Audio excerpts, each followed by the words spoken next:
We don't have a private portion this time.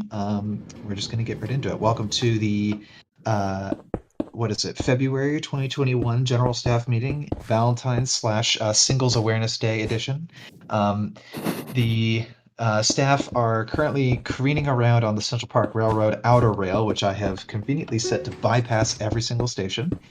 So if you want to just ride around on that and not break anything, then go for it. Otherwise, I'm just chilling at South Station on that. We're going to get right into it with mod nominations. We only have one this time around, which is Cosmon. Thank you to everyone for the few that we got. I guess as usual, I think we can just jump right in. Do we want to just jump right into the vote, or does anyone want to make any comments before we start? For those wondering, we will be talking about the process, some process changes in community issues topic 5F. But is there anything that we want to discuss right away, or should we just get right into the ballot? We do have enough people, right? I think so. I've tried to make sure I updated the names on who's here today. Yeah. What about absentee votes? Did you Do we have any? Two. I did. I've got one from Volp who's here and one from Kyle who's here. So we have 12 people here, so yeah, which is out of 15 staff. That's almost everybody. Nice. Okay. So I've randomized the list on random.org. I will call out the names of people as we get down. Reminder that it's a 2/3 yes to pass. With 12 staff, that means we need 10. Is it? No, 8. 2/3 of us. That means 8. Yeah, 8 to pass. So, all right. I guess we'll just jump into it. So, the votes will be as follows. Echo. Nye. Against. Kyle. Neutral. Tom. Sustain. Oh, okay. Wait, is that a neutral or it's yes, no, and neutral are the options? count as a neutral. Count as neutral. Okay. Is she here? No. So we're gonna skip. Mega. Neutral. Yoshi is not here. Volp. Against. Rumple. Neutral. Belts. Against. Vicky's not here. Sissy. Against. AP. Neutral. Chief is a no. Skelly. Against. And Ungens. Against.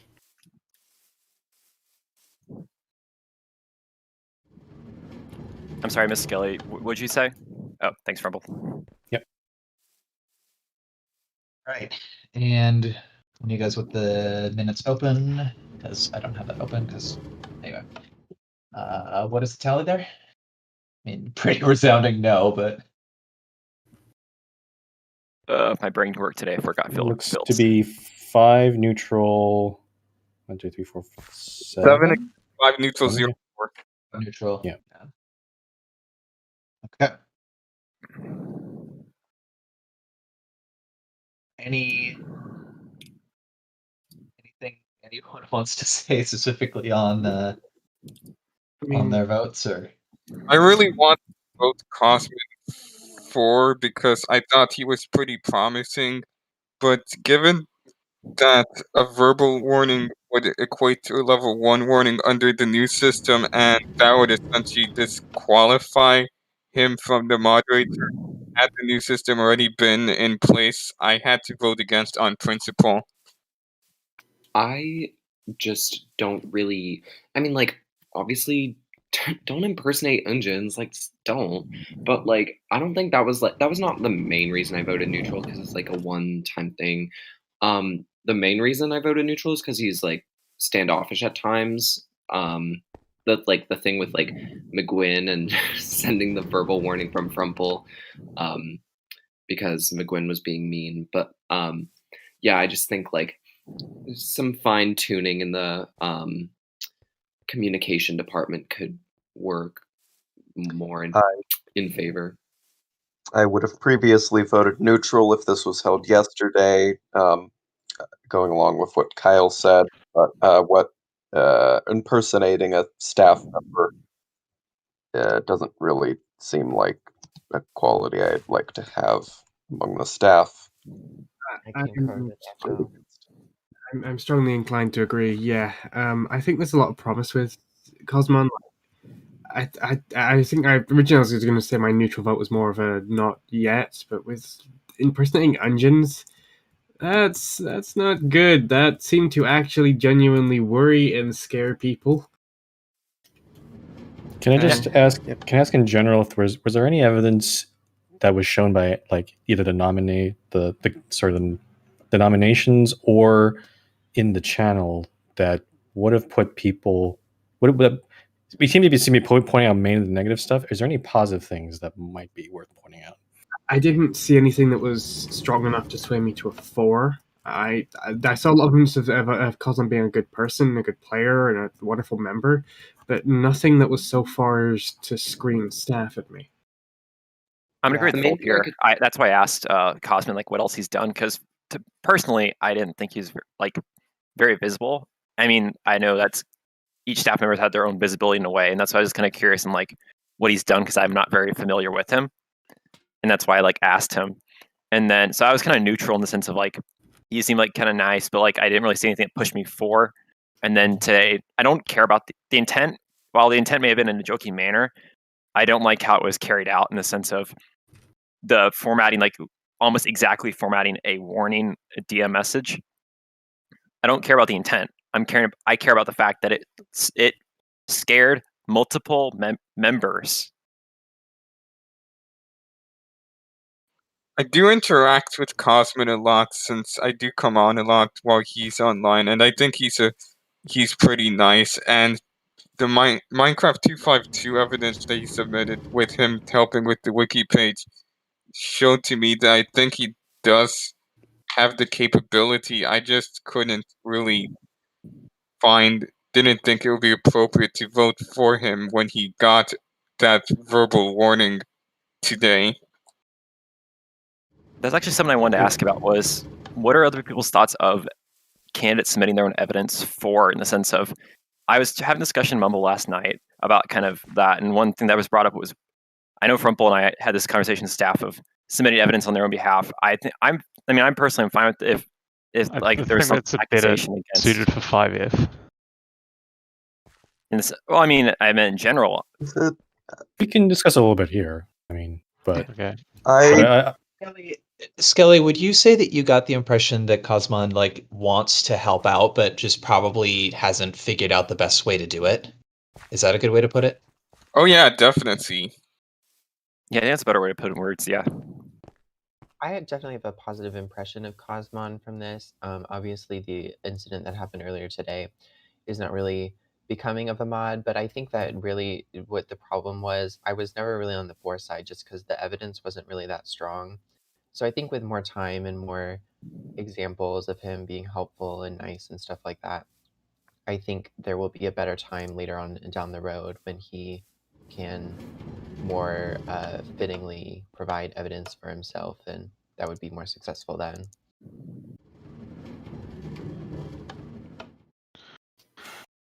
Yeah, I'm inclined to agree. None of the evidence was particularly strong. I'm seeing a neutral vote as not an absolute no, but a not yet. Perhaps in some point in the future, but not now is not that time. And especially after the incident. Yeah, I think Cosmin has a really great grasp on the rules and like he knows what's happening. But I think like I obviously had to work on this a bit, but like just like knowing what to say and when to say it is a very good tool to have. We're not expecting people to know the ins and outs of being a staff member before they're on staff. That's unreasonable. Yeah, and that's why I shut down that shit in his nomination channel, because that was bull.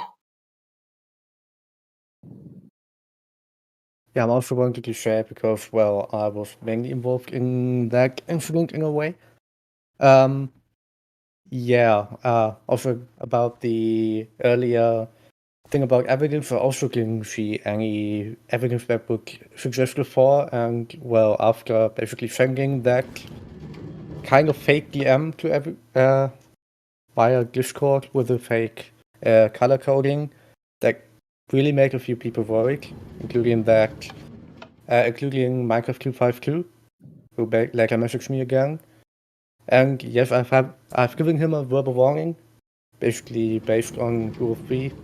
So in a way, I don't know how to phrase it. The kind of basically don't be a hack rule. Yes. I think that's fair. Yeah. Seems like we're pretty much at consensus on this. Unless anyone wants to change their vote at all, I think that's pretty settled.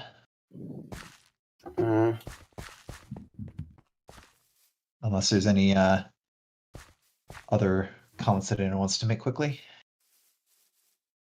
It seems like everyone's saying this pretty much the same thing, almost. Yeah, that's my thought. I'm like, I think we're at consensus at this point. So okay. Take it away, Mega. Cool. So that is rejected. Final tally 057. Moving on to Mega and Frumple making some changes to warnings. 5A. Well, yes, this is going to be an interesting topic. So yeah, there's text on the agenda for people who missed last GSM. We basically looked over the current warning system, decided it had a few flaws, and this proposal is the replacement. So essentially what we've done is we've taken the existing 30-day warnings and we've chopped them in half. So each warning is now 14 days. And in the new system, a level 2 warning is equivalent to the current single warning, and a level 4 warning is equivalent to the current double warning. And the reason why there's 7 tiers of punishment is so that everything roughly falls in line with where it was in the old system, including the indefinite ban, so that there's 3 months of punishment in total before you get indefinitely banned. So that's consistent. The main things we need to discuss, as we haven't really reached a consensus, are what punishment goes at the 3rd warning tier, and also what additional punishment to introduce at the level 6, which we have some ideas about elsewhere in the agenda. And there's also a table on the agenda for where certain infringements, or how certain infringements would be dealt with. So I guess we'll jump right into it. There are, for level 3 warnings, there are a number of suggestions, including demoted to trustee, a 3-day temp ban, nothing except the additional time associated with the warning.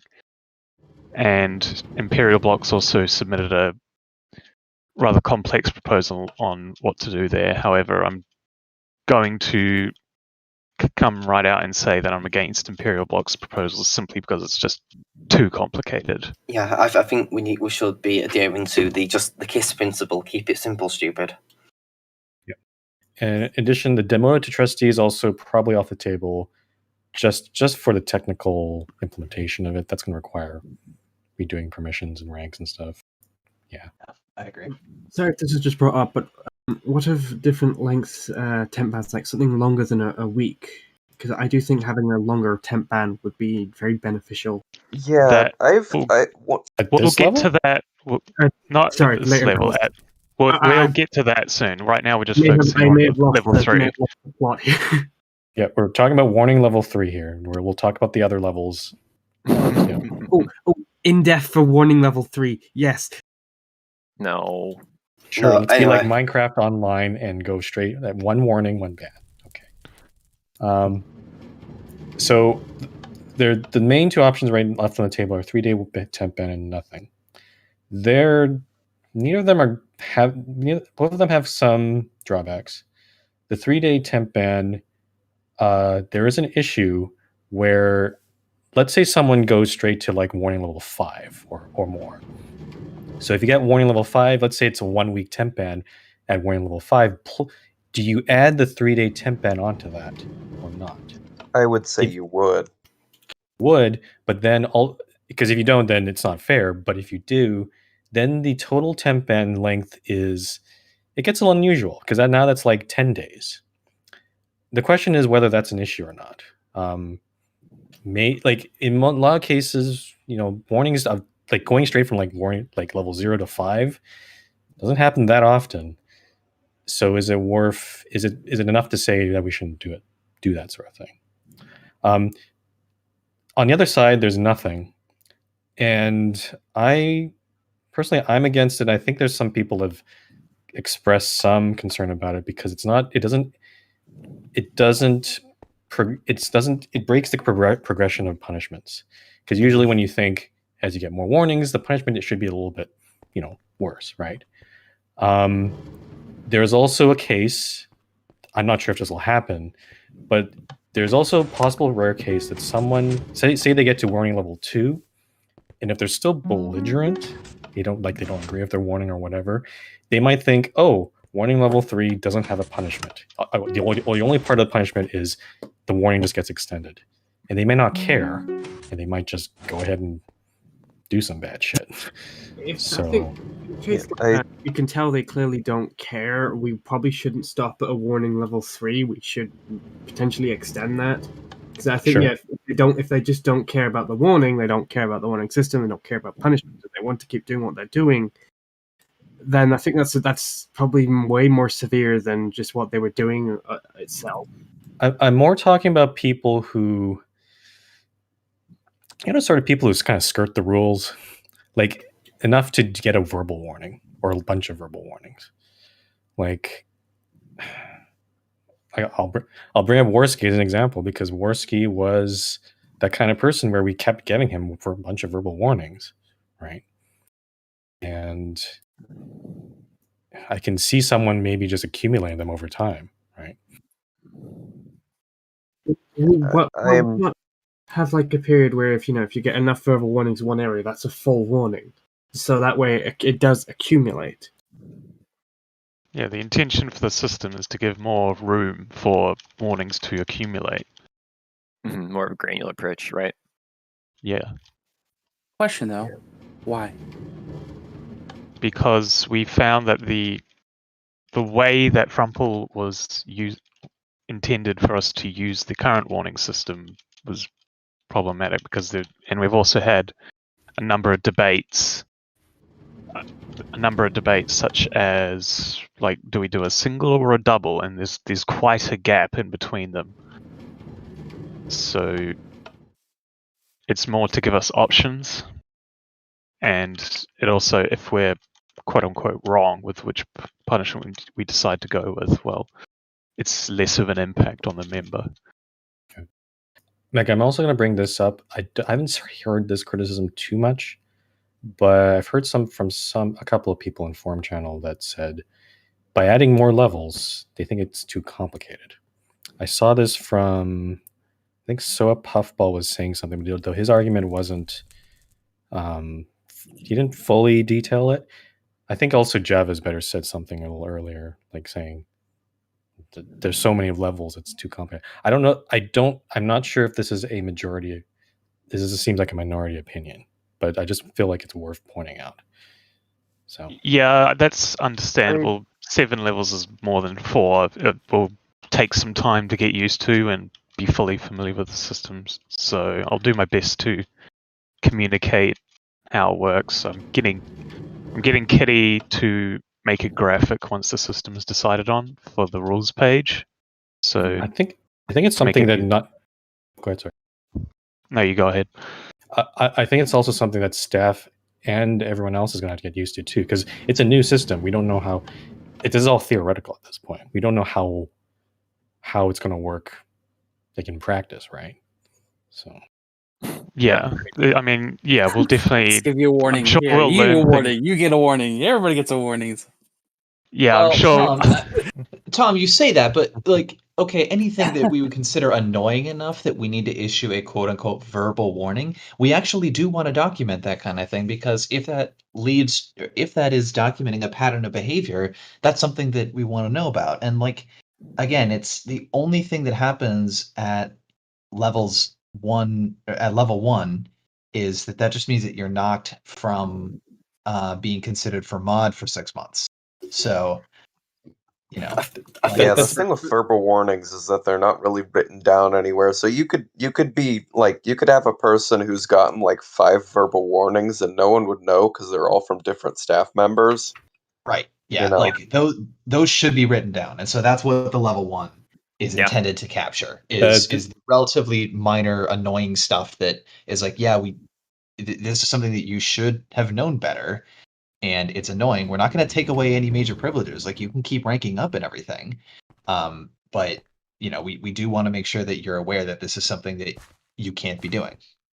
Tom, I hope that answers your question as to why, because that's also another big reason, the whole verbal warning thing.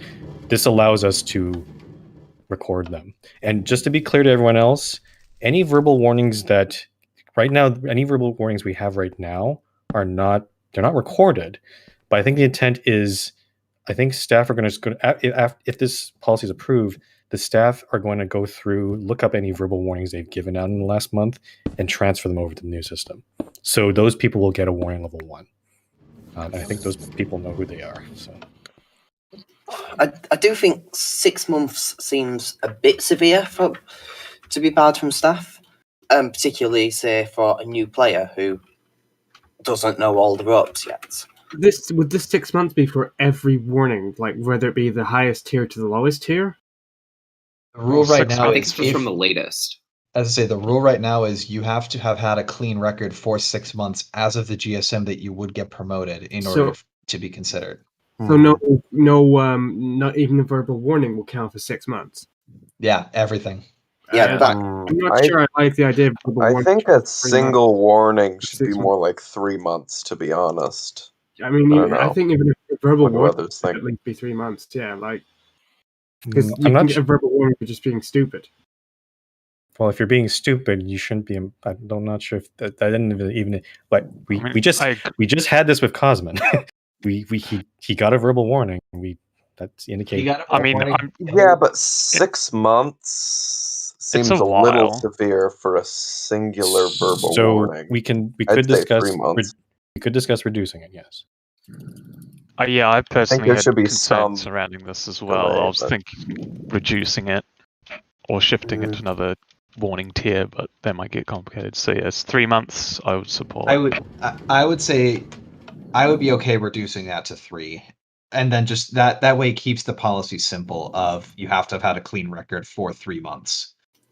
I was not under the impression that we were going to try to retroactively turn verbal warnings into a level 1 warning after this. I was also not under that impression either. I thought I made that clear. I'll apologize if I didn't write that down, but it was my, I think I said that any current verbal warnings would just be turned into level 1s, right? Because that's the equivalent, right? I don't recall ever being told that. Yeah, I don't remember ever knowing about that. Does it make sense? Should we do it? I think it might be a bit more complicated than it's worth. I'm willing to just keep the slate clean. Especially since some staff members may have a different definition of what constitutes a verbal warning than other ones. Well, my understanding is if you give a verbal warning, you at least post it in the staff channel. You at least tell the other staff, like, "Hey guys, I've given a verbal warning to someone." Yeah, and I think that happens a lot of the time, but that's not going to catch everything. And yeah, actually, here's a better question: Are there verbal warnings that people have been giving that they don't post in staff channel? Because That's a kind I of mean, another there issue. certainly have been some. I haven't Yeah, absolutely, but I think we've gotten a lot any, but about saying that sort And of thing. also, I think verbal warnings in themselves can vary in how strongly you intend to sort of discipline the yeah, person. So okay, let me make this clear. My definition of a verbal warning, and this is on the ranks page, I believe, is you can tell someone off in chat. That in itself is not a verbal warning. The verbal warning is when you go talk to that person one-on-one or very clearly tell them that, I am giving you a verbal warning. That's the definition I've gone with. I'm not sure if that's been made clear. Maybe that's. Well, if we go to this new system, this hopefully won't be a problem anymore. But yeah. Kind of. I mean, I'm gonna With say the you have a varying warning. definitions. I'm willing to give benefit to of the the doubt, more- to be honest. okay, so you want to clean the slate. Clean slate from With now. amnesty. And only now. Yeah. Okay. I think I'd it's say that, just yeah. Wait, so would this be just for verbal warnings or for every warning? Thing No, that's been verbal. recorded Just transfers, verbal but this is for warnings. verbals. Because verbals, there's no like form. You'll that see on the they new have to warnings be recorded. sheet, I have already ported over active warnings. Okay. Honestly, I would. No, I don't think give amnesty to people that currently have warnings, but I would keep those that are on current warning system on the current warning system until they're. I know, Tom. Basically, if you are on one warning on the current system, you're moving over to level 2 on the new one because that's equivalent. So basically, because we don't want to maintain 2 systems. No, I'm just saying, like, if person's got one warning on, is it an exact equivalent, or is it only? It'll be transferred over. It's equivalent in both in duration and the punishment. So yeah. Because I mean, if I get a warning in the old system and then I'm getting moved to this new system and there's changes, then I feel kind of gypped because I'm expecting to get off the warning at this time, and now there's. So the expiry date will stay the same. Okay. But the only rip and difference is replace. just how it's recorded. So. And actually how it's calculated, because now we're saying it's specifically 28 days.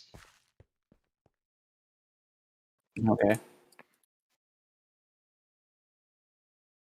All right. Let's do the conversation back. I know we went away from the level 1. I know we were discussing about duration. Level 3. Level 3. So. Back to level 3 then. Okay. I do not support no punishment. If you're going to have a warning level with no punishment, why even have it? In my opinion. So I think there should. I don't oppose it. I do. The point of again, as Mega said, the a lot of debates we had were between single and double warnings, right? So it does seem to indicate that there is room for something in the middle there, and arguably the punishment between single and double warning, it's a big jump.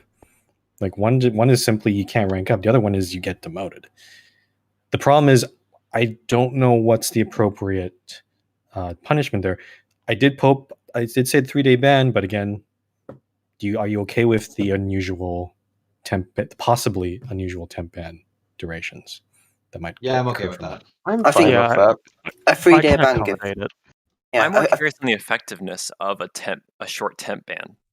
That's a good point too. Because, don't know. for example, if like they're not as active in Minecraft, but they are in Discord, we're only temp banning them from the server itself. I don't think that would do much effectiveness. Why are we only temp banning them from the server itself? Yeah, I thought temp bans automatically applied to the Discord as well. That was my intention. Yeah. Yes. Yeah. Temp they bans should will apply apply to Discord and in game. So at level 3 they would be kicked from the server, but then at level 4 they wouldn't. No, 3 or above. Like as soon as you get a 3 or above, you're kicked from Discord for a few days, and then you can come back. I think the intent of the 3-day ban is if you get to that point, you probably did something that's a little bit more than a single warning, right? So that might. I guess it also. Maybe we should. That's what I'm questioning. Yeah. Yeah. I kind of also. there's a complete other side of discussion. I kind of wonder if the punishments should match the crime, if you know what I mean. But that sounds like a whole revamp. That's complicated. Yeah. What should we badmouth people who are warned for making crude jokes or something? Eye for an eye. No, Yes. Do the crime, do the time. No, not like that. But I think Mega was bringing up yesterday, like, what about muting someone? And unfortunately, that doesn't work. That doesn't work for all kinds of punishments, but it does work for spamming, because that fits that stops them from spamming. That matches, right? So I don't know. Maybe we can again. We don't have to go into detail about that. That seems like a humongous other thing, but just keep the system generic. I know, even though it is a bit of a blunt tool, I would rather keep it simple. And also, it's pretty encompassing of if we say that you're kicked off for 3 days, which if that happens on the weekend, you're kicked off for the rest of the weekend. And like, yeah, like we certainly don't want to get there, but hopefully that would be, and it's like those are things that it's a 3-day temp ban that's automatically, like, your access is restored at your original rank once you come back. So I think the intent is, or at least when I thought about it, is to give people time to think about what they've done. And to me, I did before this, I did propose like, should we do a 1-day temp ban? But I think some of the other staff said like, that seems too short, right? So that's why I decided maybe 2 or 3 days might be a better option here. Yeah, I think 3 feels about right, because it's something that, again, it's like if you're running around and being dumb on a Friday and you get your 3rd warning, then you're off for the weekend. And that's a long enough interval, I feel like. Yeah, a one day is so short that it's just a waste of the staff's time to do, because there's question. What we're discussing, like, temp bans for level 3? Yeah. Yes. Well, that's 3 one of the and options. above. That's one of the options there. I would not be fond of level 3, because isn't that akin to a double warning under our current system? It's less No, than double that. warning's level 4. I don't think we should be, I think we should be trying to preserve at least that tier system to a degree, but I wouldn't We are, be fond but so then, but the what? question is, what's the punishment that gets doled out at the intermediary between a single warning and a double warning under the current system? So you certainly can't rank up, but what else? It's not more severe than level 4 because it's temporary. It's a temp ban for 3 days, by definition, is a temporary affair that automatically clears itself. Yeah. With no the double long-term warning. rank. Go ahead, Bolt, sorry. With no long-term, you lose your rank and whatnot. And you don't have to submit a reflection letter. That's warning the big level. thing. Warning level 4 is the big one. That's kind of, it's a big deal, and you can't get back until you submit that reflection letter. Like, so that would basically be akin to our double warning then. That is the level 4 means current double warning. Yeah. Again, So try right to get your get your head into the space of the difference between the levels and the single double warning, because that's that's why we're doing this whole split. Levels means new system. That is going to probably get a bit confusing, because again, you get like, okay, well, three's a ban, 4 isn't, unless we also do a ban, like that 3-day ban on 4. So think of it. Think of it this way. Stack. The punishments are cumulative. So if someone were to go straight, like they have no warnings, but they go straight to warning level 4, a double warning, they would actually get demoted to member. They also get a 3-day temp ban because they pass by level 3 too. And they obviously can't rank up or be nominated for mod. Yes. What if we kind of reverse it a little bit? So right now, double warning, you get demoted to member, and you have to write a reflection letter to get promoted back to wherever you came from after 2 months, right? Yep.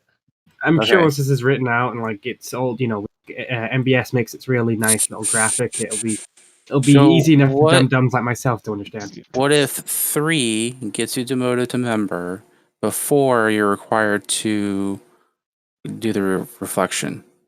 I'm against that because I want demotion to be tied to the reflection letter. Because demotion's such a big deal, it's meant for those, big deal sort of infractions that you.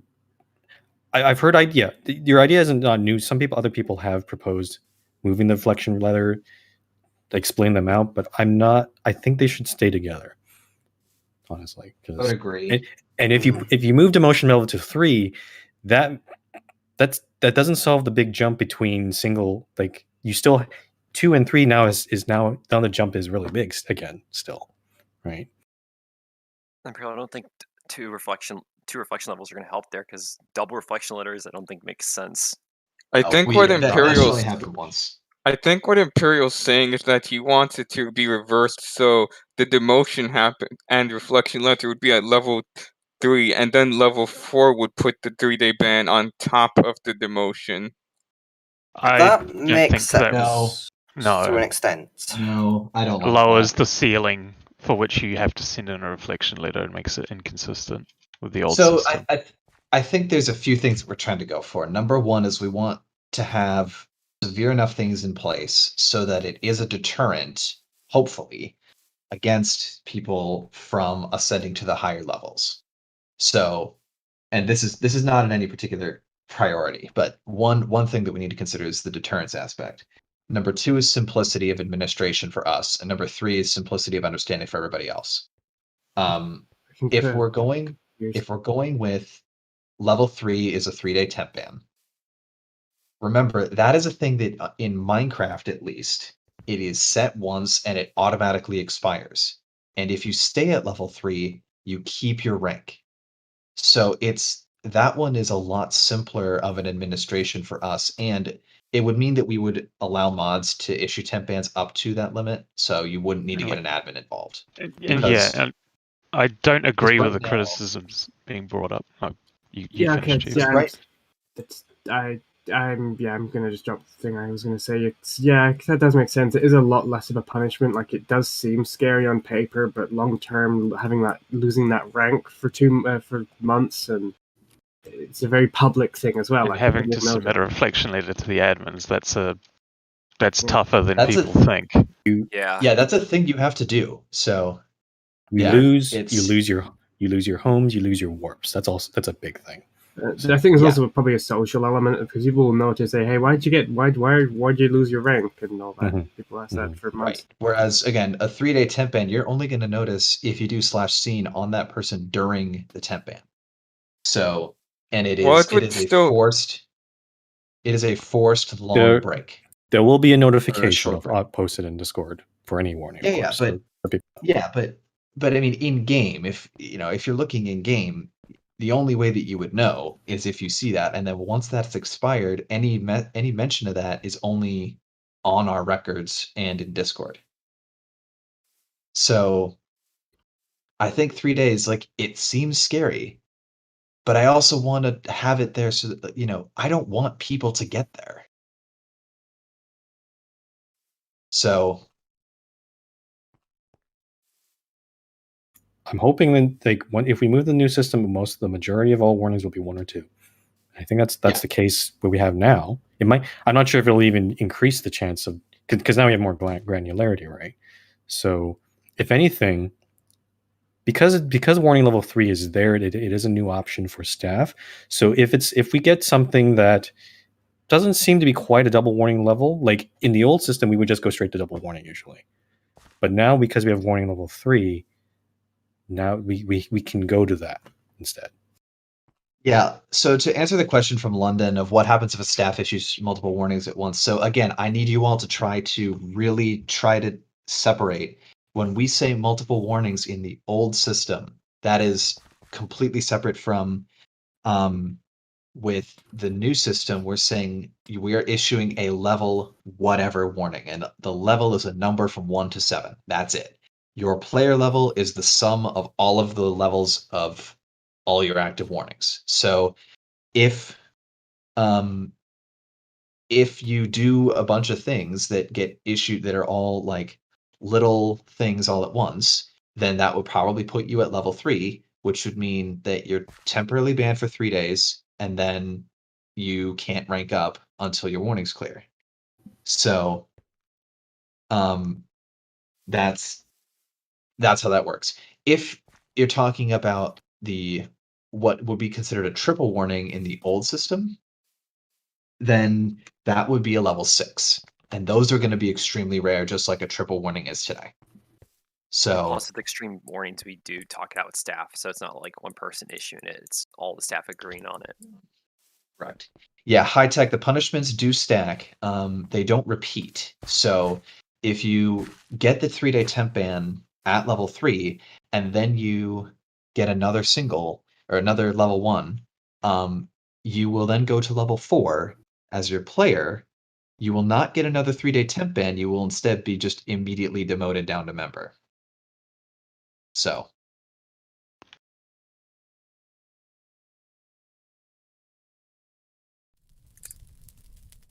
copying the table into the minutes real Okay. quick. Can we make a decision on level 3? I think I think 3-day temp ban and have it stack with higher temp bans. I think that's fine. Yeah. If there's still confusion about this, I'm just talking to people in chat. Like, we can discuss this further, but at the moment, I mean, staff and I, we've tried to look for other types of punishments for this level. Unfortunately, there aren't many other options we could think of that would fit. So, just to check, you guys are going to extend the moderator temp ban ability to 72 hours for this, right? Yes, I believe so. Yeah, that's easy to do.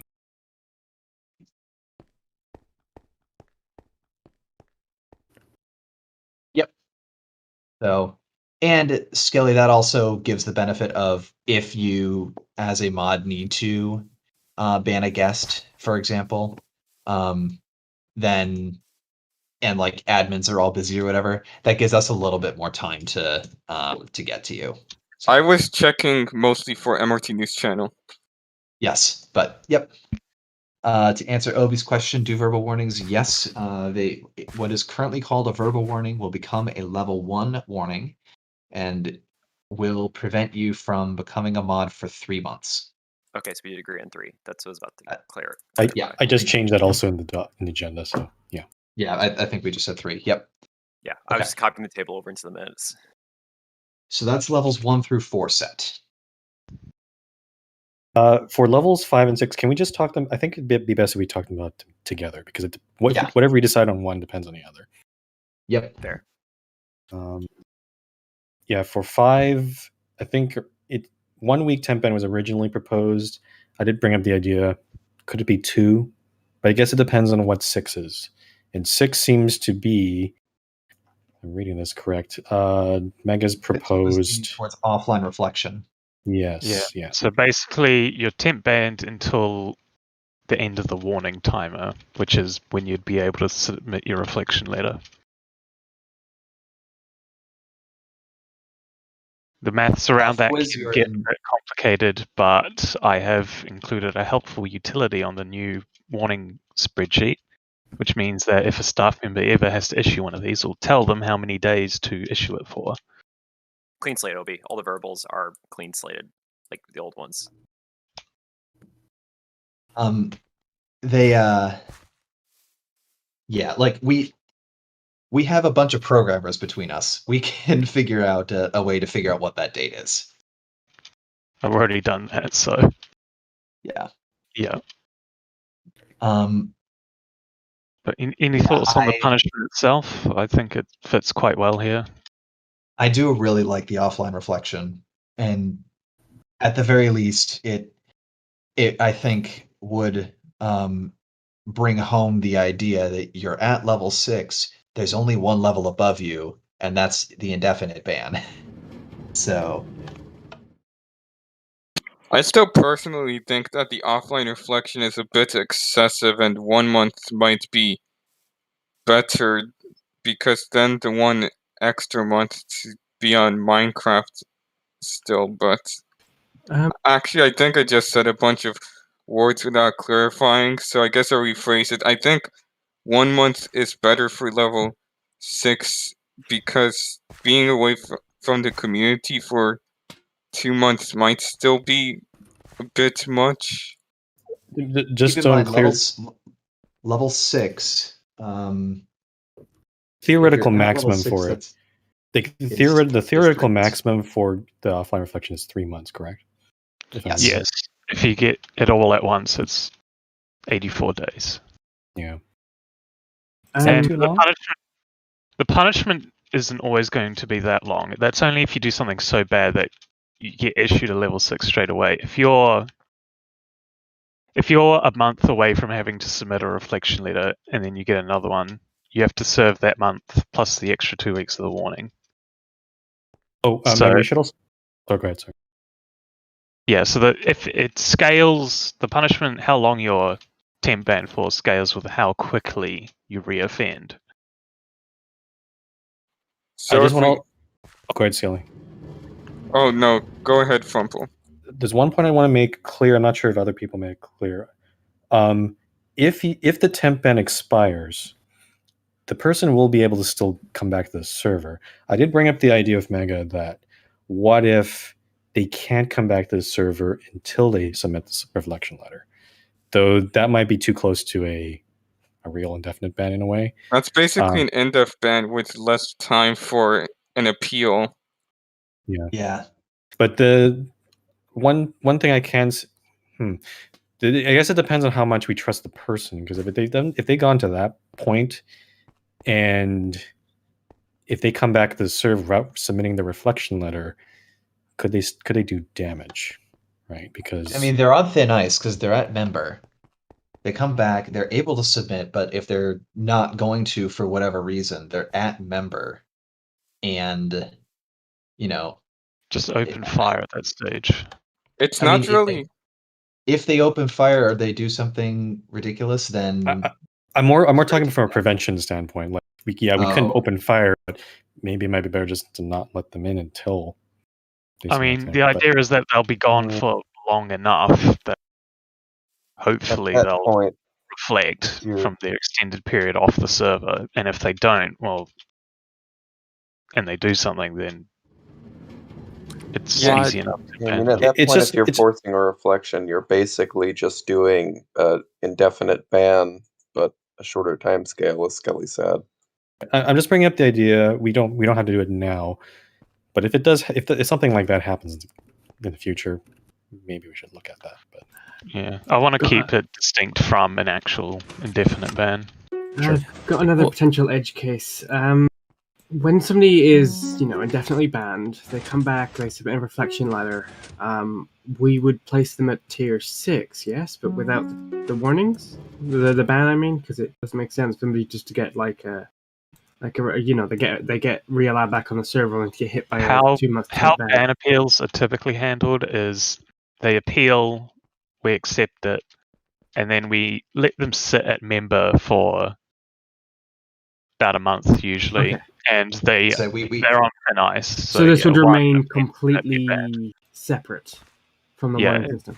Ban appeals are handled separately. I'd say, basically a successful ban appeal would probably put you in at level 6 on your player level, but we would hold kind of 6 with a special case of you're there, but if you don't reoffend in 30 days, you're automatically restored back to 0. I see. So, and this is probably, I'm going to assume I know the answer here, and that would be no. We aren't going to do any review of current bans and just go, okay, well, we could set this as a level 6 or something. Any ones are already in process that need that. I mean, the admins kind of handle that. So, I mean, in regards to indefinite bans, we're not converting any indefinite bans to non-indefinite or warnings. Yeah. Okay, I'm gonna go get my coffee now, so I will be. The very few bans that are permanent, which is indefinite, but that we have said we're not accepting appeals. I mean, the overwhelming majority of those bans are indefinite. There's a very few number of permanent, which you can probably name most of them. I meant like converting, not indefinite any to existing level 6 indefinite warnings. No, any existing indefinite Okay. ban is converted to level 7. Which is indefinite ban. Yeah, the system for handling bans sort of supersedes the warning system. Yeah, it's a special process because the admins have it. Running back on topic, yeah. I was gonna say, can we, if you scroll down into the bottom of my comment, I just want to clarify, it's waterfall expiration for player levels, right? Or waterfall expiration served consecutively. So I've done a bit of a diagram. Yeah, so you basically, you always serve, if you get a level 2 warning, for example, you'll always serve 28 days. Right. No matter when they're issued. And you immediately go up to the highest level and everything clears at once. Okay. Yeah, Just wanted to make sure that was clear. it'll function the same as the old system. Yeah. Yeah. Okay. Going back on top. Sorry. I mean that is. I just wanted to clarify that in the context of level 6, of that if you're there, you're held. I mean, so you're at level 6. Your warnings expire. I'm just trying to think through. So, if we're doing this offline reflection deal, and we're doing this kind of waterfall expiration thing, basically it's impossible. It would, once you're able to submit a reflections letter, like when your warnings clear, so to speak, or when they would when the normally timer clear. clears, yes. The temp ban lasts until the timer elapses and you can submit a reflection letter. Right. So I guess that then we're saying that, or I guess as with the current system, then, Kitty, yes. So then that means that once you're at or above level 4, that you stay at that level until your reflection letter is approved, even after that timer. Yeah. Okay. Yeah, and if your time is expired but you're waiting for a reflection letter and then you get pushed up to offline reflection, then the offline reflection will just last 2 weeks. Yeah. Or 4, depending on what. Yeah, depending on how much warning time you have left. Yeah. Right. I'm sure we'll find it as we try using the system. I'm sure we'll find other edge cases that we never thought of. So yeah, but okay, I just wanted to make sure that edge case, because that was all right. So I mean, okay, in that instance, I really like the idea of the offline reflection at level 6. Are we? Does that seem like what we're doing? Yeah. I suppose if it's the consensus, then I'll go with that. Or we'll go with that, I mean. Okay. So based on that, then what about level 5? Because I'm not sure. Should that be a 1 or 2 week temp ban? Just for argument's sake, just comparison with the old system, level 6 would be equivalent to 3 warnings in the old system, and right now that's 1 week ban. It's a 1 week ban. So would you want to move that 1 week ban to level 5, or should that be a bit more? There have been some concerns that the 3rd warning level in our old system doesn't have as much, especially if you compare it to demotion. It doesn't have as much impact if they just get banned for 1 week. So I wonder if it should 2 weeks would match the length of these warnings. So it would kind of line up. 3 was kind of road stop too. I mean, they either going to continue their charade through emails or whatnot, like some players have, and then just move on to 4 and get perm banned, or they were going to stop and take the week to chill and then basically come back to the server as level 2. It was kind of all right, here's your choice. You keep this up or you're going to stop. And I mean, in my experience, the 1 week temp ban hasn't been very effective. Most people who get to that stage soon find themselves being indefinitely banned. Mm-hmm. There's been times where people got the 1 week and then they. I'm sure there's been occasions where it has worked, but in my experience, it's been not very effective. I guess also another argument is if the offline reflection, like on average, we don't know how long those temp bans will usually be. By moving out to 2 weeks, at least makes the jump between 5 and 6 a little less, I guess. I mean, yeah, I'm not too worried about the jump between 5 and 6. My concern's more the jump between 4 and 5. Like, what would make sense there? And considering we're doing a 3-day temp ban at level 3, I think upping the level 5 punishment to a 2-week temp ban makes sense.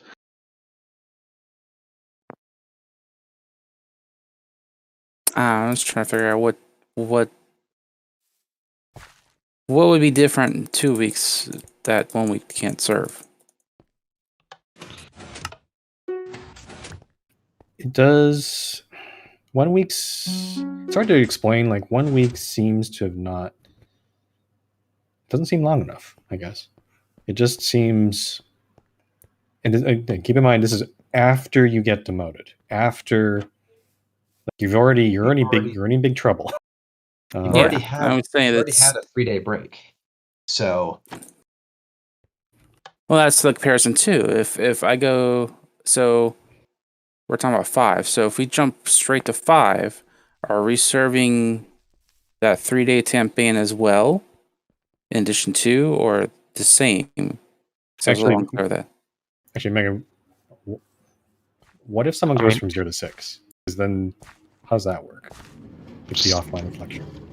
I think the offline reflection would replace the other ones. Yeah, just make it 3 months. Because the offline reflection one is going to be the longest out of all of them. Like the minimum. Do we want to reconsider stacking the 3-day temp ban with level 5 if we change level 5 to 2 weeks? Yeah, I would say if we do level 5 as 2 weeks and they don't stack, that makes a ton of sense. Like if the 2 weeks replaces. Like if you jump straight to level 5. And again, I want to emphasize anything above level 4 is going to be very rare. So those are going to be reserved if you're jumping from 0 to 5. That's going to be reserved for pretty significant rule violations. The most likely case it's going to happen, right? Or multiple things being charged at once. The most likely thing that would happen with those higher levels is if you start at low levels and slowly, kind of get brought higher based on a bunch of little things that happen over a period of time. So if we're doing that, we're going to have to explain that very carefully because it sounds like we're being cumulative up to warning level 4, and then temp bans after that point are not cumulative. Yeah, I mean, if we keep stacking, because we've said the offline reflection doesn't stack, that just overrides anything previous. So I think that makes sense to say that for all variants of temp ban. Yeah, bans are the only thing that, level 4 we would, level 4 is going to be a bit tricky to word because, levels 5 and 6 you can pretty clearly say if you get to this, the warning timers stack, the temp bans do not. I think that's a good system there. Okay, but I think 2 weeks is fine because that way all of the warnings, all the durations except for level 3 are consistent of 2-week duration. Okay. Going once. How does that sound to people? Does that make sense to people? I guess that's a better question. Going once, going twice. Yeah, I agree. Right. And so as approved, there are now 7 warning levels. Any existing warnings will be converted to the new system. Level 1 the sanction is that you're ineligible to be considered for mod for 3 months. Level 2 means that you are not able to request any rank ups until all your warnings expire. That means any pending trustee or city rank things are canceled. Level 3 is a 3-day temp ban. Level 4 is demotion to member plus reflection letter. Warnings at level 4 and above do not clear until the reflection letter is accepted by the admins. Level 5 is a 2-week temp ban. Level 6 is offline reflection, so temporarily banned until you are eligible to submit a reflection letter, regardless of whether or not you choose to do so. Right when that expires, you can come back. Level 7 is Level 7 is an indefinite ban. Are we still on warnings? I'm just reviewing it. We're finishing up. Oh, thank God. Yeah, and I'd encourage staff members in their own time to look at the new warning spreadsheet and work with the script after the GSM and familiarize yourself. There's instructions on how to use it in the various notes I've attached in the first row. Wait, question. And You said trustee is canceled. Does that mean the trustee endorsements that they might have, let's say they had trustee endorsements at the time, are those automatically like expired? What do we do currently? I don't think we do. I think they still stick around. It just counts as like a veto. Yeah, because we had we had a timer of when trustee stuff expired. Yeah, those expire after 6 months. Yeah, so if someone gets ready to get a warning, but if there's still enough time for those trustee nominations, if they're still valid, then they'll count within the 6 months. So so no impact on those. It basically counts as a veto that that instead of expiring in 30 days expires when your warnings do, when you go back to level 0. Right. Not sure what level 6 is offline reflection, so that means that you are temporarily banned until whatever date you are eligible to submit a reflection letter.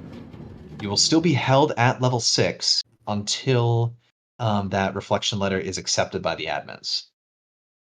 It's basically the date of when the warning would expire, but it's the warning's not actually lifted yet until. Correct. It's when that time. It's when that service timer expires and when you are eligible to submit the reflection letter. Okay. Media teams, feel free to reach out to us afterwards. Cece's going to be doing the Q&A this time, so you can bug him with additional questions afterwards. Nice. All right.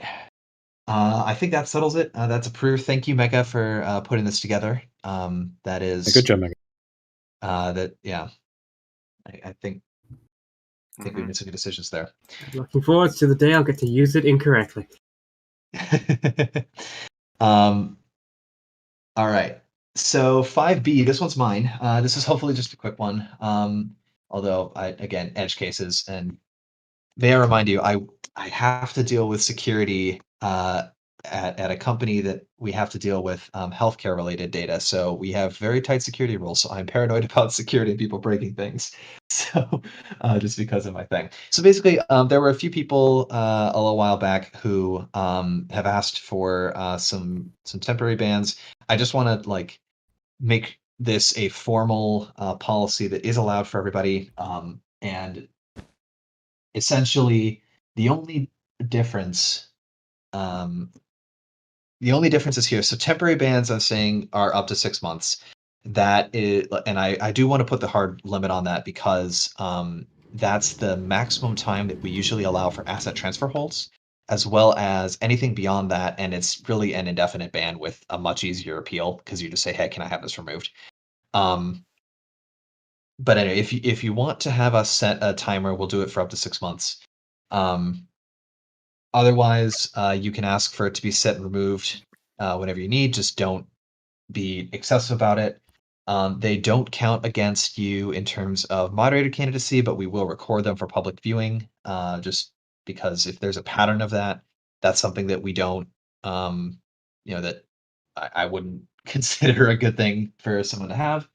And I think that, The only other difference is how would this interact with the new warning system. But in terms of the general principle, I think it's pretty self-explanatory.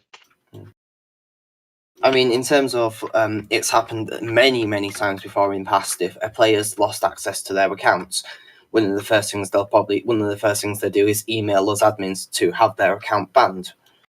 So that's different. Yeah, that So would not count against the player at all.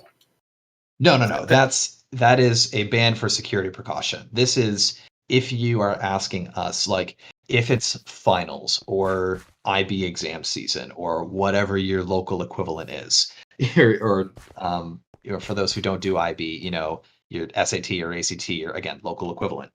It's if some people have asked us, especially around those times of year, to put a ban in place on the account just as a kind of protecting me from myself type thing of like, if you have access to your account, you just want to have an additional enforcement mechanism in there to make sure that you're focusing on your IRL stuff. So I want to make sure that that is something that we do officially allow, and I just want to clarify how that interacts with the rest of everything else.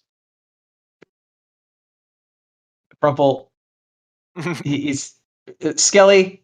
He's not. He's still vanished. Now he's. He joined Discord voice chat. Oh, okay. Yeah, plus the Frimple TV. If I get yelled at for speaking in staff, Yoshi gets to get yelled at for joining the game. Right. Fine. Anyway, okay. So we'll get to the question of how does this interact with warning system aside. Does the concept of the voluntary ban stuff, does that make sense? Yeah. Where would this be recorded in the docs exactly? Like, I think we would just make a new tab that's just like on, because like on the member list we've got the warnings and the bans list. So basically we would just, I think, make a new tab that's just like, hey, just as a note, this is a voluntary one. Okay. I mean, again, it's a relatively simple log entry, so to speak. Yeah, I'm fine with it. Yep. Okay. So on to those options. So on to the question of how does this work with warnings? So even though I believe that the chances of this happening are incredibly rare, there is the question of if someone has a warning and then requests the voluntary ban, specifically, with the intent of being off of the server for just long enough to mean that if they screw up again, that they're not put back at a higher warning tier. So I'm just gonna say I don't think that's a bad thing for them to do. I think if they use that period for self-reflection, like as their own offline reflection, that's not a bad thing.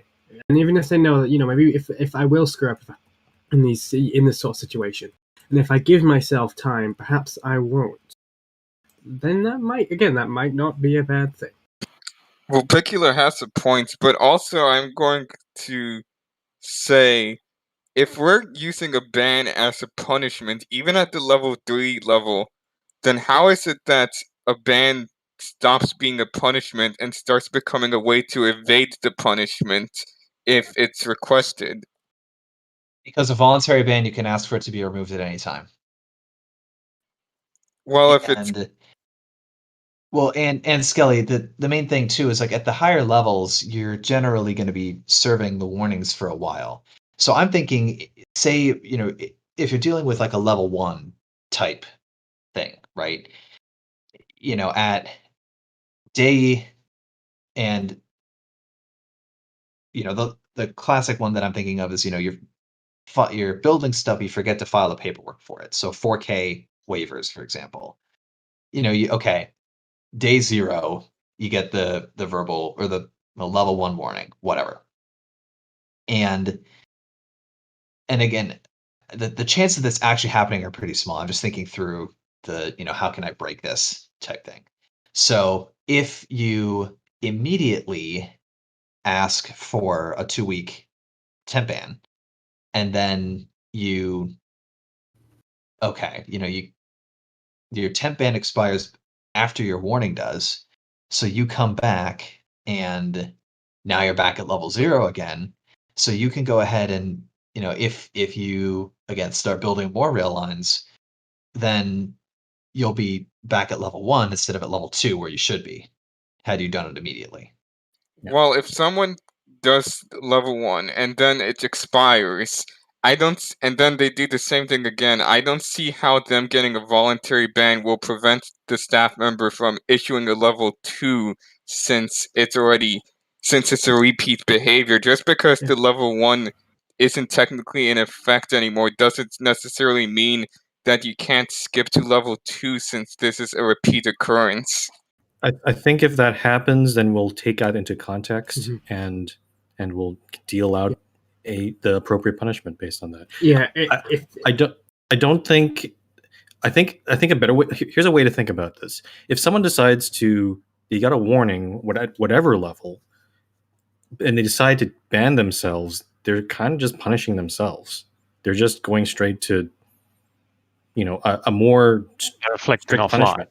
It's like self-flagellation in a way, if you know what that is. I was actually going to back that up, Frumple, because I was going to say, what's to say that they just not log onto the server for that extended period of time anyway, even without requesting a ban. That is true. We've seen that happen. Yeah. Right. That's my point. Is like it's a self precaution. I think it's kind of commendable for that person to say that for a temp ban. And if we do have a reason to suspect that they are trying to use these bans, I don't really think it's even really possible, but if they somehow find a way to do it in a way that benefits them and like a way to avoid warnings, we could probably take that into consideration and just go, okay, well, you're not being genuine about this. You're not using like the spirit of self-reflection. You're just using this so people don't look at you while you're warned. I mean, you could just not connect. Yeah, that too. Yeah. I mean, my only real thing I can say that hasn't been said is just the administration of it. If we did anything else other than just keep it separate, would be an absolute headache. I agree with that. But let's keep it simple. Yeah. Okay. Option 1. Cool. Yeah, Gods has a question. Simple.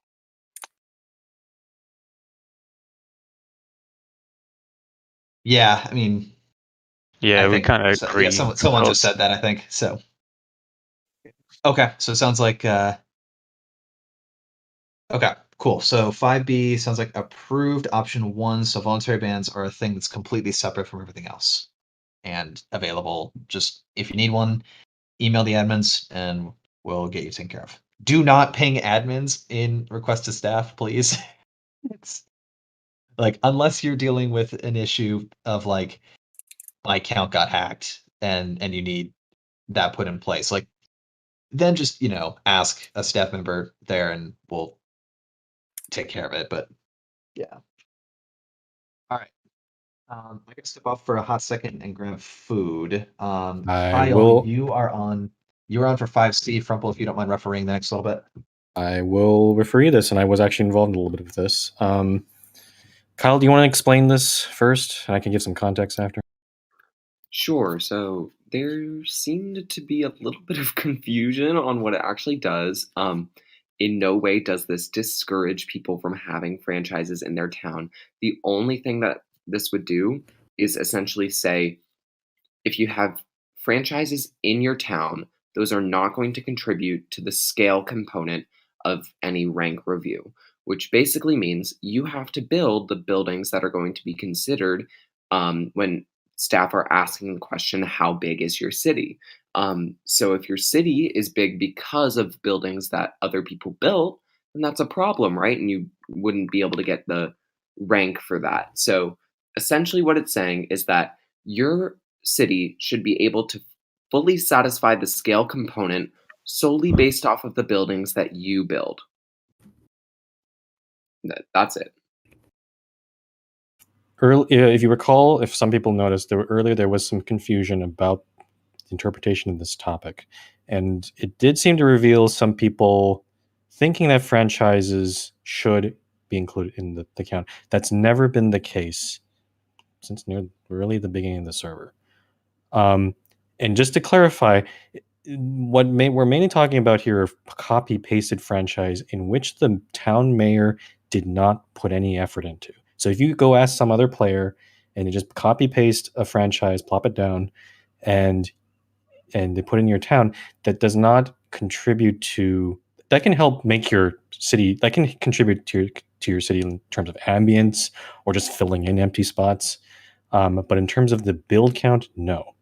Now, if it's a franchise, if it's a custom franchise, like maybe it is part of a company, but you customize it or build it, or like make a unique building for it, then there's more argument for that to count toward your build counts. It's a bit of a gray area, Okay. but that's how. Question. So I assume a case of let's say you build the like I do with all stuff in Wanted as well. I build the exterior, somebody else builds the interior. That would still count as a build. Again, it's a gray area. So because the building, because when we look at buildings, we look at both, right? We look at exteriors and interiors. So if you kind of in a way you kind of did half of the work there, so maybe it'll count as half a build, perhaps. Kitty's asking an important question. Yeah. If someone else builds a custom franchise in your town, would that count? No, because you yourself didn't put the effort. Again, remember, the key point about evaluating for towns is evaluating how much effort the town mayor has put into it. If you, for any buildings that it doesn't seem like you did the work, those in general, those builds should not be counted. I'm gonna just shift things even grayer for a second. Sorry, go ahead, Kyle. Oh, I was just gonna say, people sometimes interpret this as a punishment for having franchises. In no way is that. Franchises often look great in spaces with malls and stuff like that. If you need it to fill up ambience or to fill up empty space in your town, that's totally fine. But like, if you didn't build it and your city wouldn't get it based on the builds that you made, then like, there's a problem there, right? If anything, I've had to explain this to a couple players. Like, it's actually unfair to count the copy-pasted franchises as builds, because if you, as an example, if you have two different towns, let's say, like Town A and Town B, Town A is going for counselor, and that the player built 10 original builds there, and Town B has like 5 original builds, but the 5 other ones are franchises. That means the person who built Town B put in less effort. Is that fair to the person who did Town A? Right. So hope that makes sense to people. It feels like some people have not understood this. So I mean, I'm just going to throw another hypothetical. Well, not really hypothetical because I've done it, but there are also cases of where people they'll get a franchise, but then they'll customize it a bit. Like, again, I've done this with Zola. I will ask me to furnish something. I will then go in once I've finished and then touch it up a bit. Thus, I'll move things around. I'll add things to it. I'll remove things. I'll tweak it a bit. Then that is a further gray area. Is that considered my work or not my work? We'll take that into account case by case as we're reviewing the town, and we have core protects so we can see like what people have done. Yeah. I think it'll be up to the staff's interpretation of what level of customization counts as enough effort. Yeah, I think people might vary. I'd just be worried about it not being seen because they go, okay, well, this is a franchise. Just okay, they didn't build this, even though if I've done like half the work. If you want to, you can make it clear in your notes that you make in your submission that, hey, I put effort into the franchises here, please evaluate it. John, this isn't about community towns. This is about like towns themselves. Community towns are different. Community towns are a different beast. I don't think they actually rank up the same way other towns do. Well, they get staff approval. J-Train, can you clarify your question? When you say you own all said franchises, does that mean you built those franchises, as in you hand built them? Because there was a big reason that I wrote this proposal was Prismarine, where Pretzel owns all of the buildings that he did not build.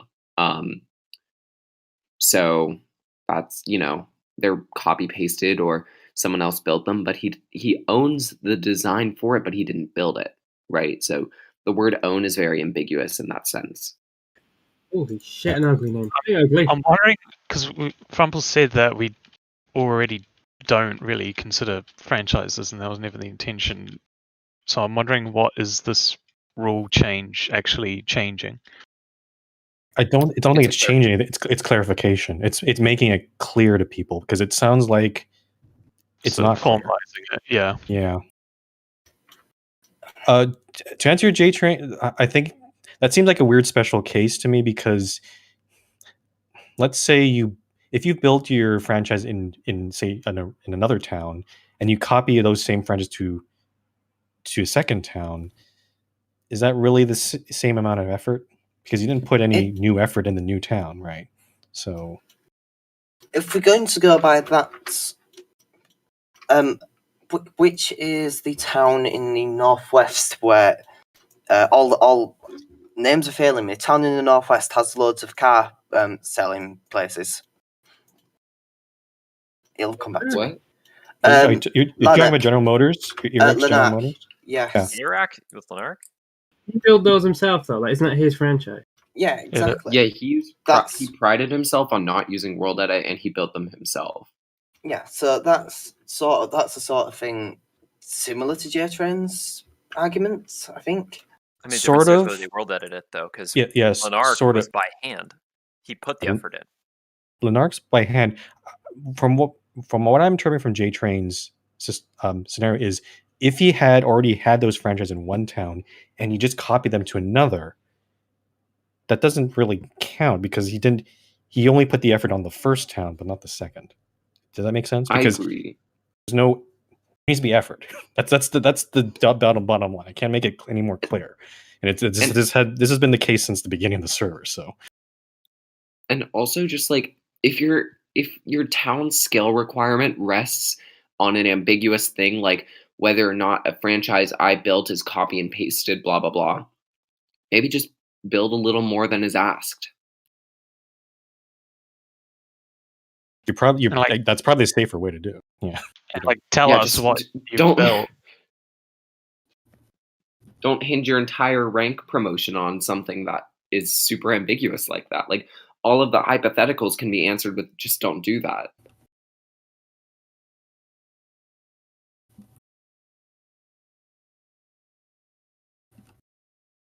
Yeah, J-Train, there's going to be some special cases. I'm not sure if we should be continuing to try to look at those right now. What Kyle is proposing here is to simply clarify the rule that these have to be original buildings.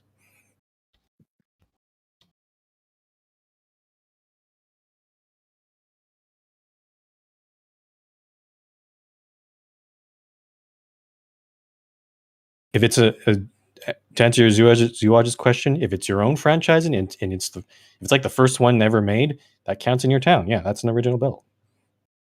If you choose to copy to other places, that's fine. But if it's original to your own town, that's fine.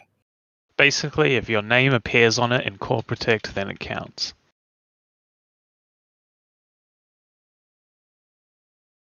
To answer your question, when Kyle brought this up, and you may not have been here when the discussion happens, it seems like there are some people who misunderstood. Well, they misunderstood what Kyle was proposing, but also misunderstood what the franchise rules were. Like, yes, they were unspoken. What Kyle's proposing is to actually put them on paper and to make it clear to everyone what we're expecting. I also think that the reaction to this proposal with like the intense misunderstanding serves as a lesson. Like, read the actual proposal, people. Like, I hope I made it. I'm reading it now. I made it pretty clear that I wasn't trying to deficit anyone for having franchises in their town. It's only scale. So like to be clear, it's nothing new. Kyle's It'll putting still something contribute to staff have ambience done. and infrastructure and everything. Staff have already kind of done this for a while. Kyle's mainly just writing it down. I do have a question though. Which wording are we using? Like, we just yeah. I put the second one as an alternate option. My personal opinion, and one that I continue to do, is the first one. But if people feel more comfortable with the second one, I don't really care.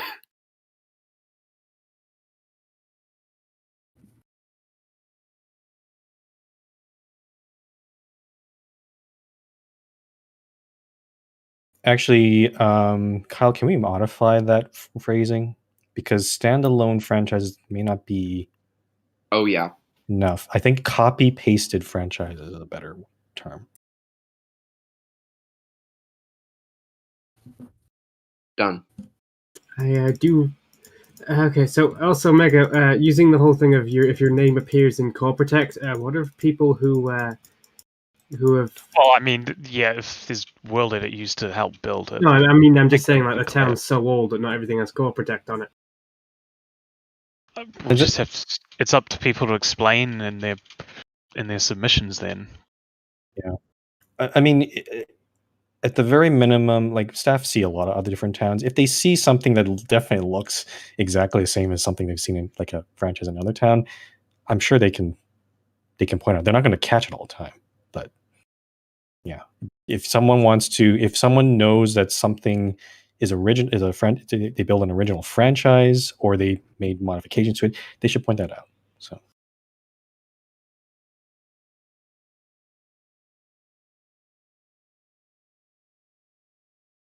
Yeah, no, yeah. If you built it, it counts. Yeah, that's also good TLDR. I'm just curious why everybody thinks franchises are so tight to town promotions, because I don't really think that needs to be the case here. I mean, yeah, I don't look at them when I'm considering build quality. Right, and I think a lot of people reasons. are really jumping to there's this, I guess, misconception to members that they think that they need franchises for town rank. I mean, there's been times Oparia I've been reviewed. has one, and it wasn't even supposed to be a franchise. So, like, franchises are not essential. And yeah, like there's been times I've been reviewing towns and like I've looked at a build and I said, oh, this is better than some of the other stuff. I've been saying, oh, it's a franchise. Can't count that. So nothing's changing. We're just clarifying. I don't think we're going to go that detailed, Cosmin. And if you have special cases that you're worried about, then when you submit, it's up to you to tell us, and so that we know and we can take it into account fairly.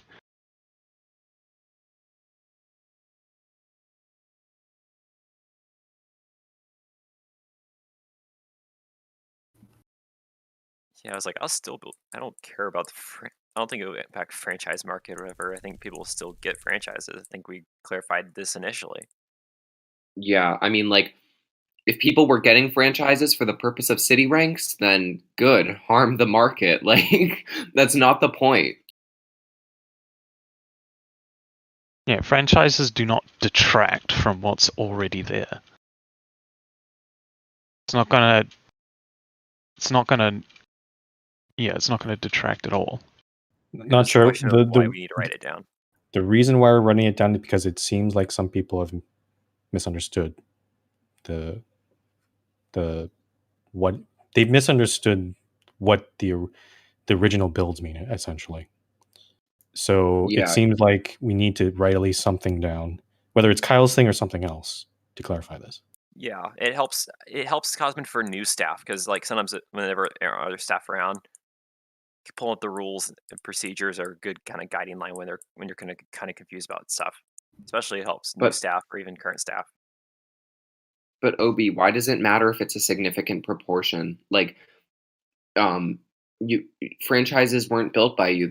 The main purpose is effort, and whether or not franchises are a significant portion of your town, you didn't put effort into those buildings. So, well, we're just going to count the builds that are not franchises, and if we come up short, then we come up short, and you'll get denied.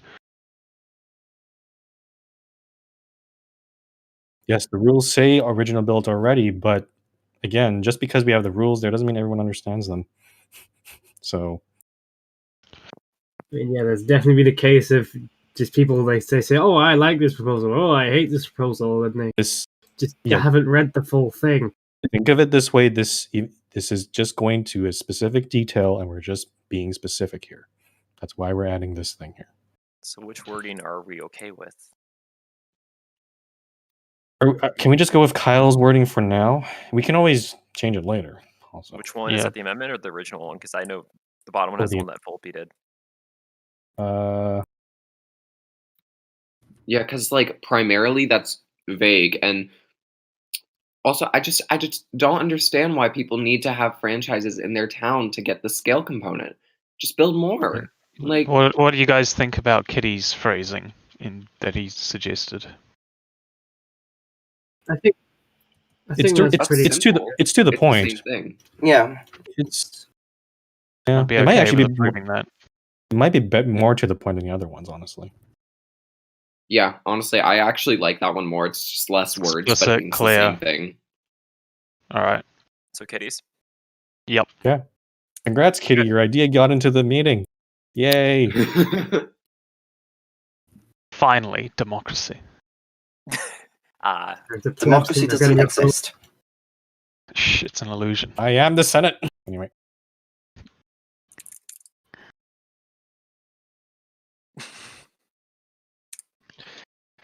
$5D off.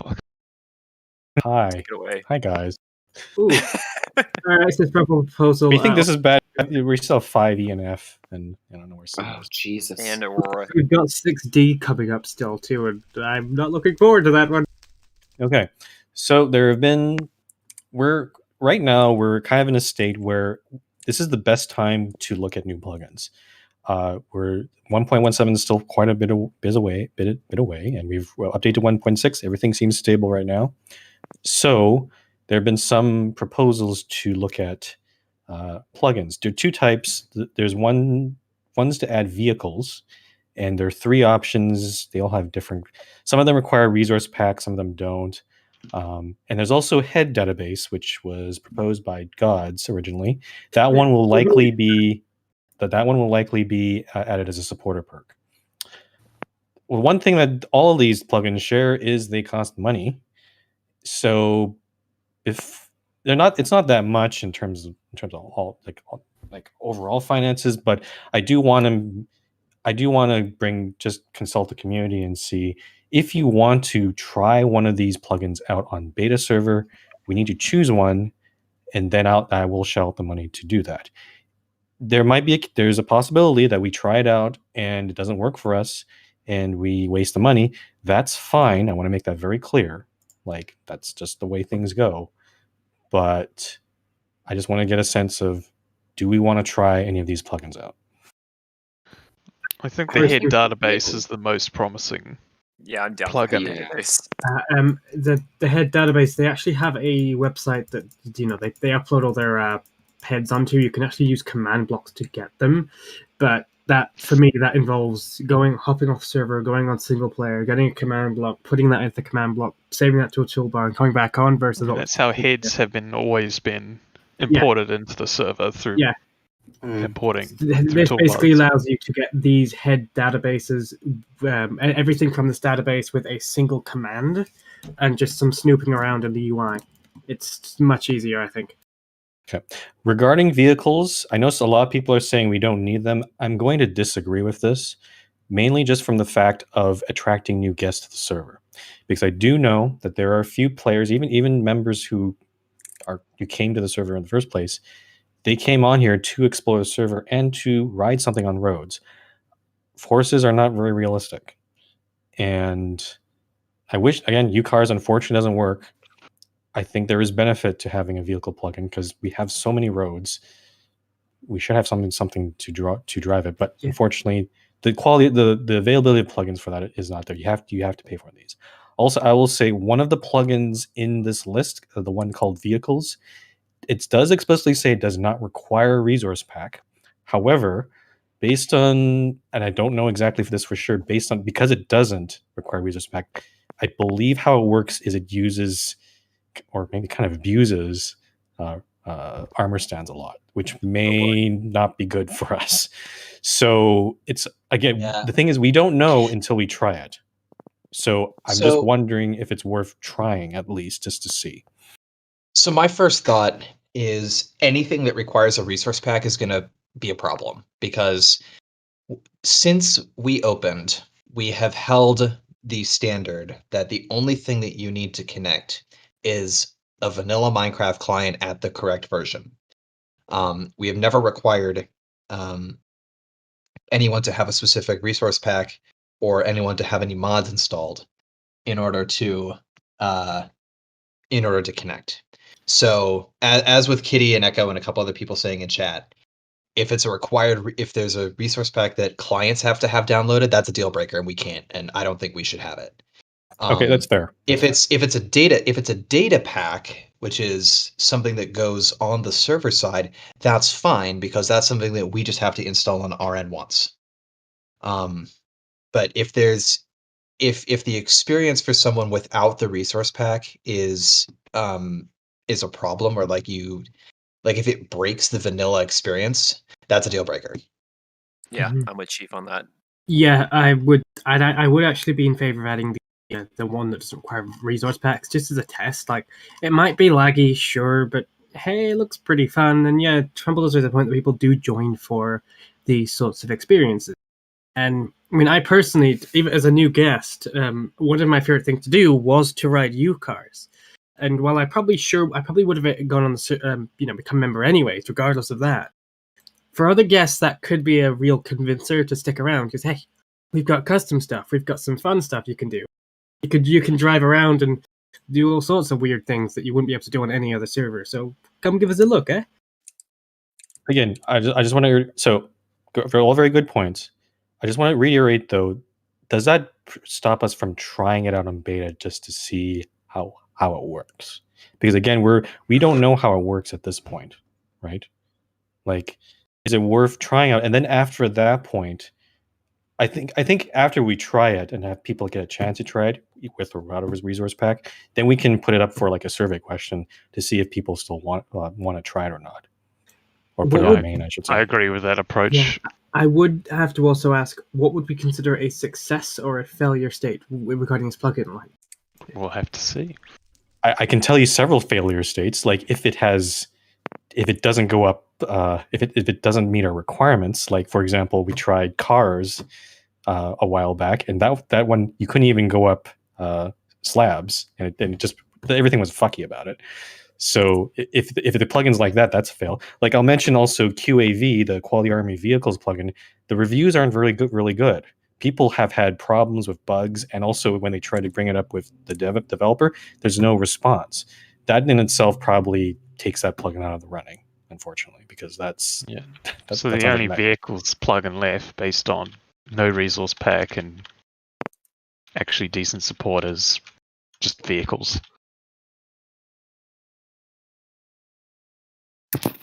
It looks like vehicles has more than one. Like it has more than cars. Mm-hmm. So would we utilize the other ones? I honestly would hope so. It sounds pretty fun. Like, yeah, being able to zoom around your city instead of like with an elytra, an actual plane, that would be fun. I think people will enjoy it. I think that's an open question too of how that would apply to the server too. Like we can on beta we can try all of them, but doesn't necessarily mean we'll use all of them, right? Are they enabled on a vehicle by vehicle basis? I would hope so, but you never know about these plugins. Sometimes their permissions are also like UCars' permission was again fucky wucky. So is there any way to access the vehicles page without getting a Spigot account? No, that's intentional because it's a paid plugin. You have to log in. That's the way it is. I mean, does anyone have like a screenshot of the page at least, or like I could probably get one, but let's go into full screen. I believe there's actually a image gallery that's not even it's linked on the page, but it's not behind the Spigot wall. An imager gallery. But so yeah, I started a stream of the page. Aside from vehicles, though, it sounds like let's go back to head database for a sec. Like, does it seem like people want that at least? I think everybody. I didn't see anybody criticize it. Yes. I've had people say that hey, they'd pay extra for access to it. Wink, wink. Okay.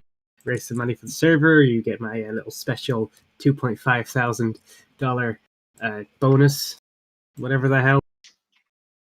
Is this a bribe in progress? Yes. Okay. Yes. Yes, it is. Okay. Back. In that sense, Head database, we can definitely do.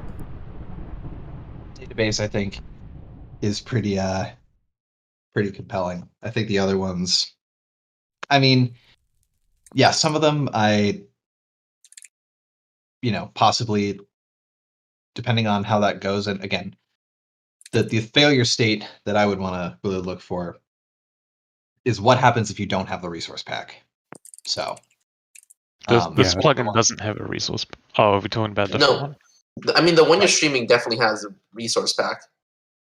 No, this one doesn't. There's no way you can't have. Those are models. There's no way that you can't Not have models. those are armor. I see. Okay. They're all armor stands. That's what I was talking about. Excessively laggy. Yeah, but wouldn't with a bunch of entities, wouldn't that cause be an issue? It could. We have to test. We'll try it out.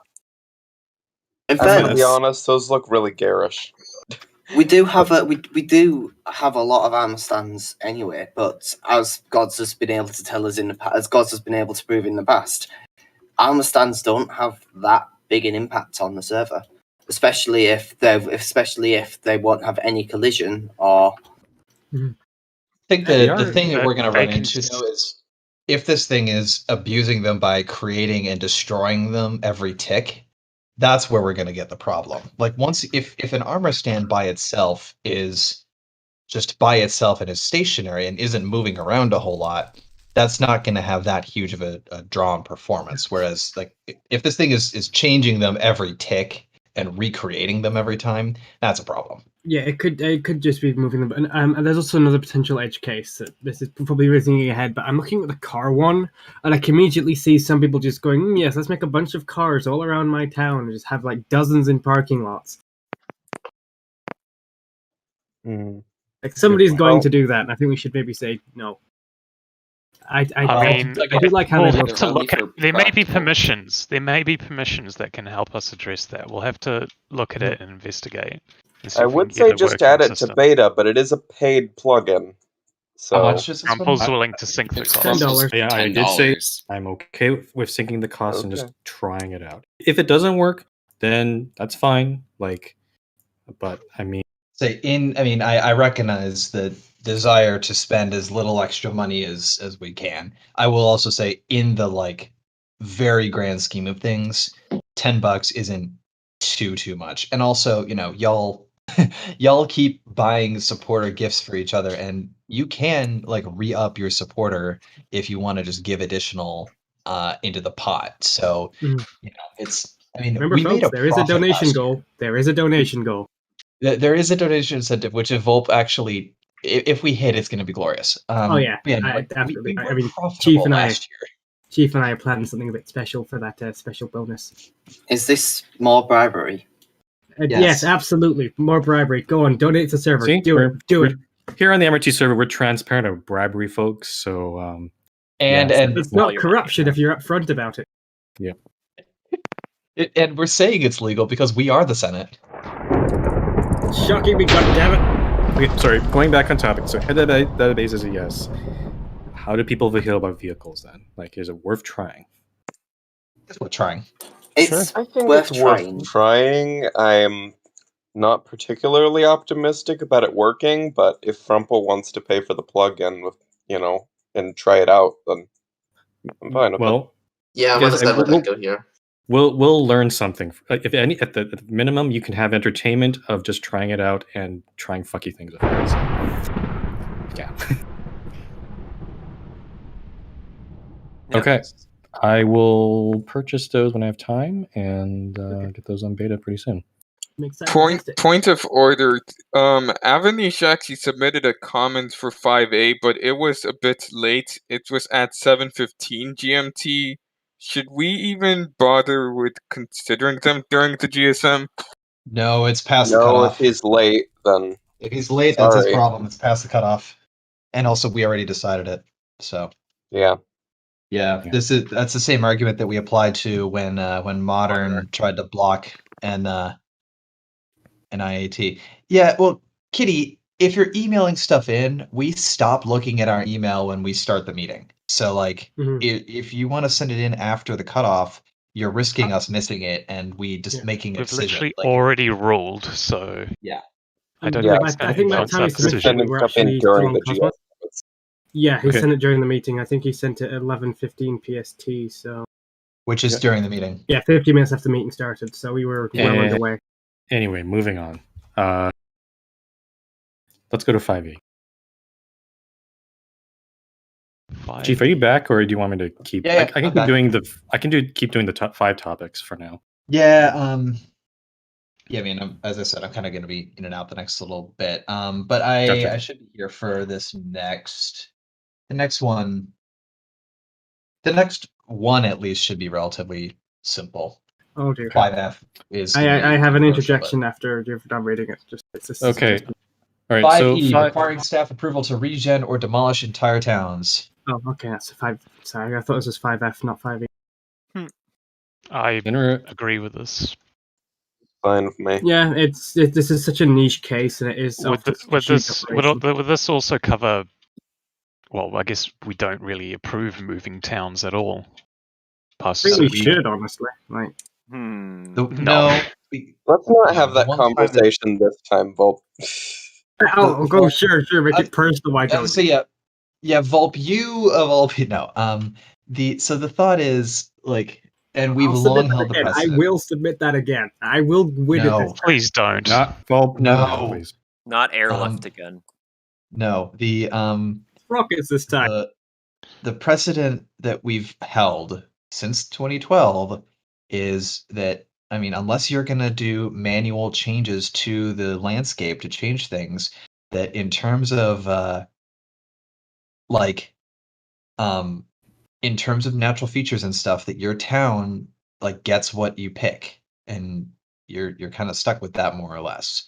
And so it's, I think, applying that same principle of like, I don't think we should be airlifting towns and all of that. Like, no, that shouldn't happen. Now, in this case of, say you have found a new spot and you decide that you're going to move your town over yourself, and then you want your old one deleted, I think that's where this comes into play. Okay. Skelly does bring up a good point. It's in in the staff comments. Does this apply to only councillor level towns or above? Or, I guess I'll add on to that. I guess does it count for, what if this rule doesn't count for towns that are not significant development, correct? Yeah, not significant development. We can. So if it's just a couple buildings, then we can remove that. Yeah. If it's not significant, then no. But if it's significant but unincorporated, then Then how does that work? So to answer Sarah's question, it's not councillor. It's just, again, bit of a gray area. Like, it has to be enough, quote unquote. Well, yeah, just need the significant. If it's a claim, if it's a valid claim, then the rule applies to it. Okay. I think that's fine. Now, are there what sorts of conditions would we put on giving approval or denial? Like, what do we have any guidance in here of how that would help us make that decision? Depends on context, because every town's different. Depends on what basis, case by case. Yeah. Also, I guess somewhat depends on what the person wants to, what they're doing now. I guess are they just deleting it because they're not interested, or like the reason why they want to destroy it is important too. Yeah, so like whenever they submit it for a region, they should like give their reasoning and their plan. Yeah. Jesus. Because okay, I think that makes sense. Like, is it fair to say that maybe we want to lean toward keeping the, if it's several significant builds, like it could just be an IAT instead, right? Generally, that's how most towns usually work, right? So there has to be a really good reason why you want it reverted. Yeah. I mean, if it, okay.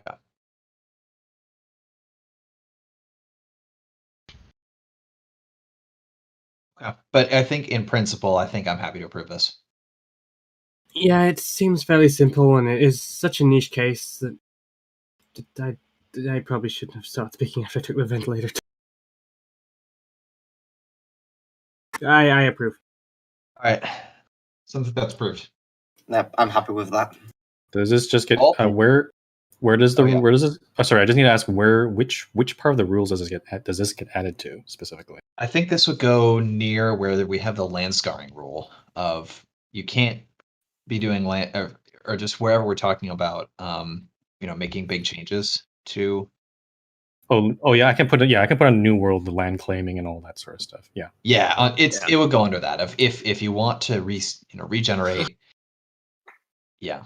And are we saying any staff member can do this, or is this only something that admins can do? Because I know that for a while it was like only admins could do an admins can emergency, run but the regen can run the command. command. So Okay. yeah. All right. Yeah, that's how I thought it was, but okay, cool. Admin approval required. Admin approval required for regions, but that is officially a thing. But it's going to be case by case, and those are going to be rare. So, Is this Can't all wait to- regions or just? if you're regenning in it, well, admins are the only ones who can actually run the command. So, but like, if you're regenning an entire town, then we're going to want to have that documented. This Okay. town's talking about Volpe, not just like simple like area regions, like for Yeah, like example, your it- like- line regions. Yeah, like it, or if you like fuck up a cliff, like we can fix that just in game. So Yeah. I can't wait till we get to 1.17 because regens will probably be completely different. So I'm guessing. Oh God. What? Oh, We yeah, still by have the way. rollbacks. Do we have but that's only up to a point, and then 1.17. We'll probably drop it when we Oh, change yeah. versions. Yeah. What? Yeah, and don't It's gonna forget screw. that it's going to go to negative 64. New height terrain. limit! Yay! And I mean, plus regions 3 points. can. Yeah, regions only affect the area you select, so anything above Right, or below but- should be fine. Okay, but sometimes I do expand vert to help, but anyway. All right. Hey, Volp, you ready? What? 5F. Oh, Now you can Volt. okay. I forgot. Wait. Nice. Okay. So but probably you can go first if you want. But I was just going to say just a counter proposal to this. Why not a half and half measure? Says the email only feedback that you've requested that we switch to. Why not have that email only for like you send in feedback, but we keep the discussion channels for people to discuss about the evidence. So that way we don't get things lost because they're on the document. Like the key evidence that people submit via email and the key to hopefully thought out comments are on there. But the data discussion is still contained. How Is does that the this current fix the system? problem? Isn't that the That- current system I think technically? that just keeps People the worst can- parts of it. As I say, people can submit. The only difference is that people can't submit evidence through the Discord channels. It'll be Yeah, through email. it does allow evidence to be Keep- kept in a easily. Sorry. Keep in mind, what are the problems that we're experiencing in those nomination channels? I think it's how evidence getting lost. Which All that does is make it No. harder to submit No. evidence, which is No, not no, what we want. no. That's not the problem. The problems are not that the evidence getting lost. The problem is people aren't posting evidence in the first place. They're And just that's- arguing about think- needless stuff, which, as a side effect, buries any evidence that does get submitted. Yeah, I think this will fix things. Hopefully, via email, people will be more inclined to submit these things because they don't like. There are people that have been scared out of the channels because they've complained that they just get dogpiled on. Like they want to voice things, but they think that they're going to see a massive backlash. So what I've written there, I don't want to move to the email only, but based on what I've been seeing, unfortunately, it seems like the only option right now. And what's disturbing to me is it indicates something. It indicates a deeper issue with the community because we've given the community the opportunity, we've trusted them to be able to, or we hope that they would be able to have civil discussions and provide not just provide evidence. I have to say, but also react in a polite and civil manner, which in some cases some people have not. Right. Like if you want to point out people to provide evidence, unfortunately, several people have gone down people's throats on that point and crossed the line. And this has been an issue since day one. Like again, I have had people tell me that they've wanted to post things, wanted to say things, but they have a fear that like people will come after them because they post something that's controversial or they say an opinion against like a candidate. Let's say if I voice something negative about Echo Hue, like saying, and I brought up something there, I would actually be worried that people would come after me because they like it. Yeah, and this is why I think that an email system would be better because you wouldn't have to worry about people going for your throat. Okay, sorry. If people, so yes, we can go to this email system, but we're losing something from this because now there's no way for people to learn how to properly debate each other. There's no public way to do it. There's no venue for it. And that is like it's going to provide less opportunity for people. Like there is evidence there. Well, I won't say evidence. There is indication that some people have learned. Like they make mistakes first, and then they realize, oh, I should probably add evidence. Oh, I should probably word this in a better way. And then they learn later. Name the Crimson Fox. You've done a really good job of that. Like your first one was really rocky, but you've done pretty good since. And good on you. Good on you. I'll also call Alpha DS as well because I originally called him out in Cosman's channel, but I think he's realized that he can't make statements based on speculation. But the problem is if the discussion is getting to a point where people are they don't feel comfortable posting, then that means this has failed. Like this is not working out. And I'm just going to say, like, I'm not happy with it. Especially since at the beginning of the year, like when I proposed this, I did expect at least some people in our community to just not be mature enough to deal with it. But based on what we've been seeing, it seems like at minimum, it seems a little bit more widespread than that. It seems like people aren't understanding each other, and they're not putting their best foot forward and arguing good faith in a way.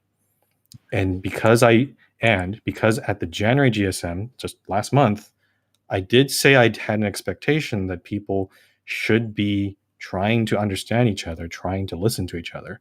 This is not a step in the right direction. This is a step in the opposite. So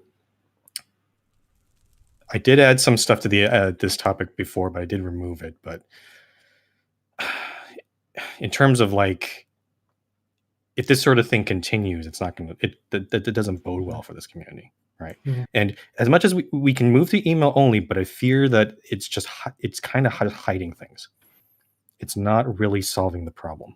It is admittedly why I do like the idea of keeping those discussion channels because it does mean the problem is up front. It does mean the issue is very visible, but I'd rather have something be out like a wound be open out in the public than just festering. I do have a suggestion.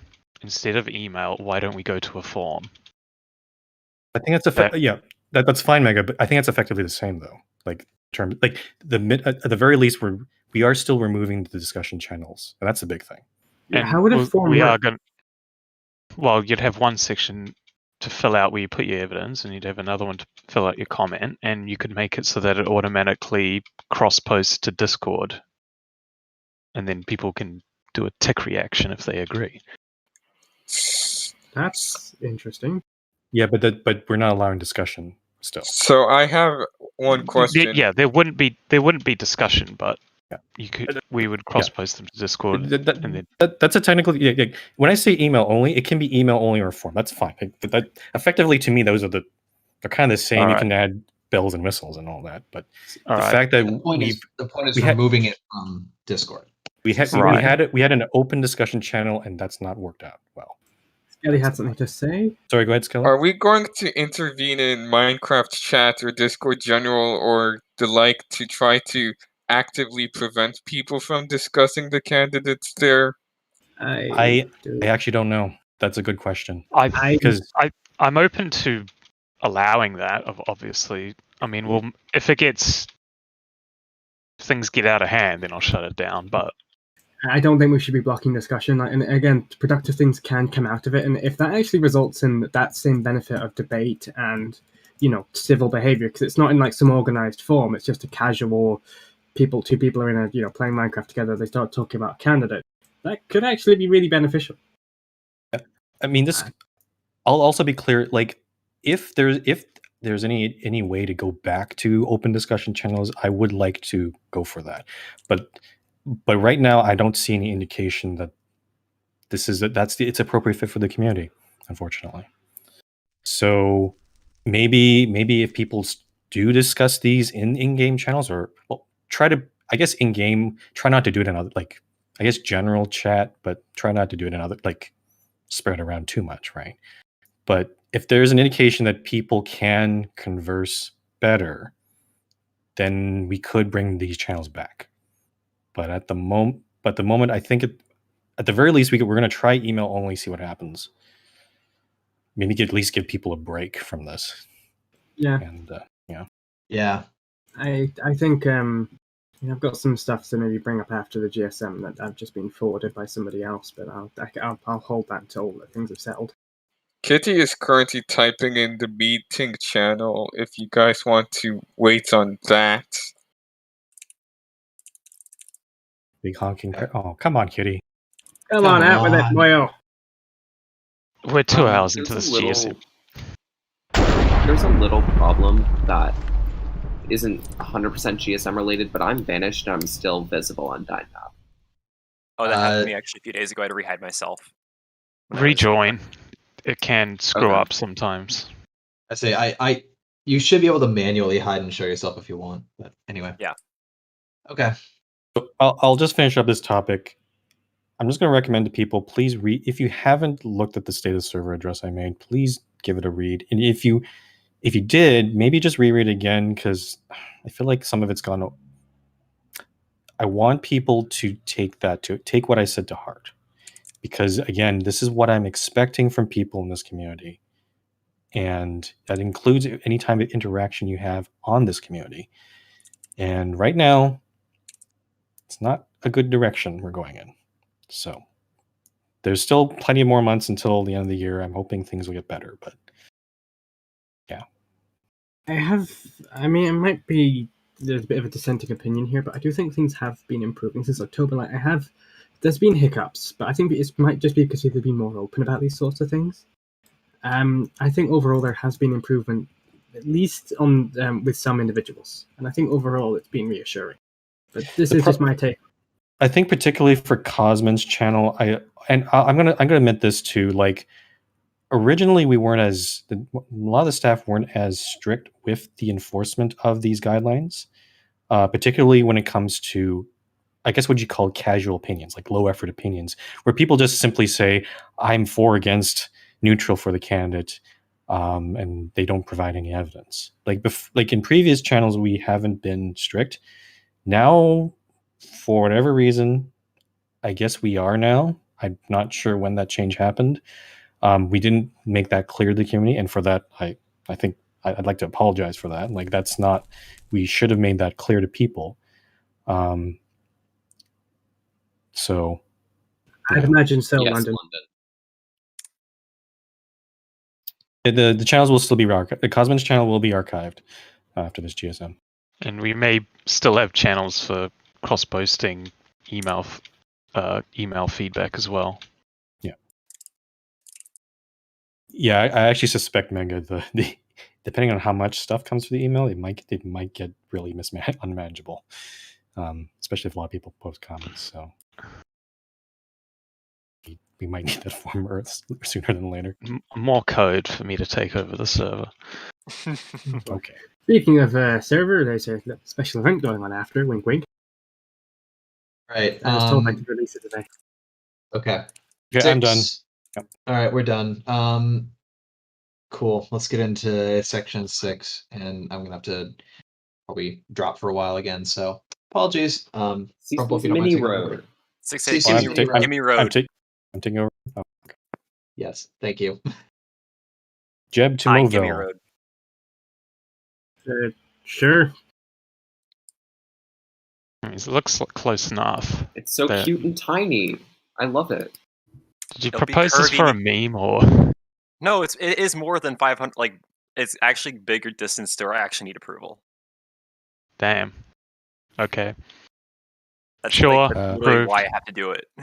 No objection. It sounds like approved. I think so. Let's move on.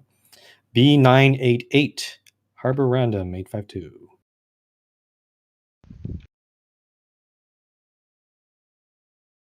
Seems fine. Yeah, it's a straight line. What the heck is that weird pit it goes over? It's a land scar by the looks of it. Oh, Sure, it'll be boy. fixed. If it's not, then Well, if the road's going over it, it better be. All I would say is, if you need help with the freeway junction, just feel free to reach out because those can get tricky. And yeah. I think random's here, so I don't think he has any comment. So Yeah, well, there you go. Approved. Okay, moving on to 6C. I have a What? question. Kyle, why Sorry, is what? this? Hi there. Oh, hi, Kyle. I should ask you. Why is this specifically an A road? Like, just out of curiosity, is it because this is like a main artery for the other B roads to branch off of? That's already the A1. The A1 is already there. Oh, I'm so sorry. I'm an idiot. He's don't worry. A1.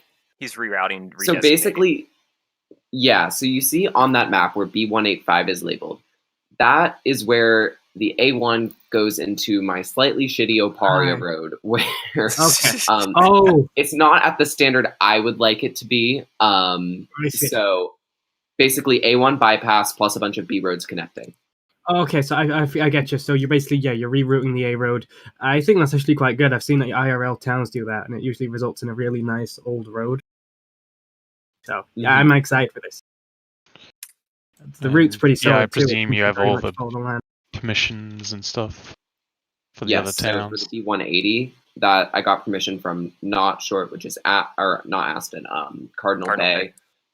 Then Riskiness's town, I got his permission. I don't think his town has a name, but I got his permission over Discord. And then Elite Neon, I got his permission for the B190. Although I will note, Elite asked for the B190 to be more coastal after I drew the map, so just pretend like the B190 is more coastal. Yeah, that's fine. Oh, so you're moving the coast to the road plan. Got it. Just coastal as in going more west or more east, because there are two coasts there. Oh, west. Both. West. Okay. It's going to go up the west coast, and it's going to go straight line to east and west. It's going to be like one massive zigzag down the entire. Anyway, approved. I think. Moving on. 6D, the fun one. Aurora. I believe they are here actually. Yeah. Yeah. I think for the most part they have worked on what we asked of them last time. Entire towns have been built, roads have been built. The work is still ongoing. AP and Volpe, I guess you can help here. As far as the stuff we marked down for them to do, we marked the 84. Java, I know, has taken a bit of a break on that project and stalled on that. I know town development has mainly Volpe. You've seen kind of Volpe, you and AP have both seen the town development side of Aurora, right? Yeah, the entire town of Augusta has been built. I think it's got like 11, 12, 13 buildings. It's pretty. It's got 9 buildings, but it also has terraforming issues. I did look at it. Yes, I looked at it either yesterday or day before yesterday. I judged it then to maybe be 2 or 3 buildings off of Councillor. So it's a nice development. It's a nice town. It's almost there. And I think they've been working on it all night as well. So I think there's probably been some new work since.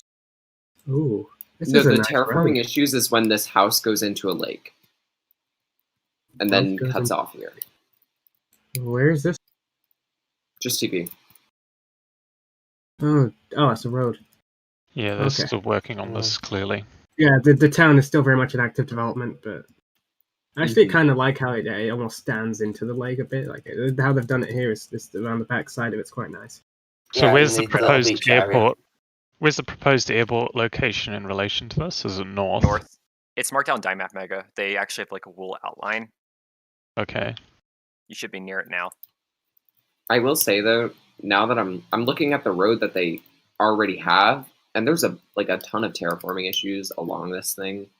So just to make sure, the things we asked them to do were build the B road, build the A road, and build a town of some substance, right?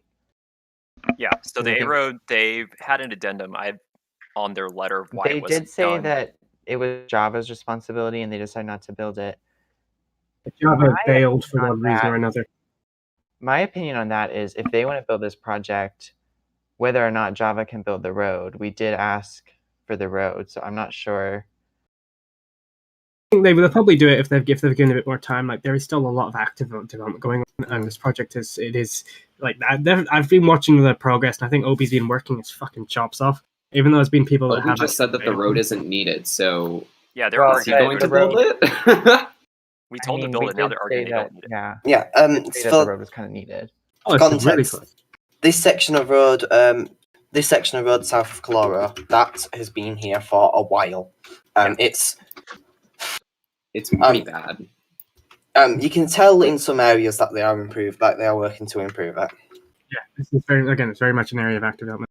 Yes, Seanji, we did say that. We did say the new B road was built. Jeez, it's way closer to Wallace than I thought it was. The real question is this enough? I would say so. I mean, I was in favor of this last time. I think the progress has been good. I have to disagree. I think based on the standards we set for them, they did build the B road, which is pretty good, but they built less than a councilor town, and they skipped the A road and said we'll do it later. I would be. Can we please clarify on what exactly we asked of them, because there seems to be confusion on that. Well, I Sure, asked earlier, and I think the last one. It was the A road, the town, and the B road, and at least like some sort of like regional connector transit. I don't know. I read the doc. There seems to be some transit going on, although it's the buses, it seems.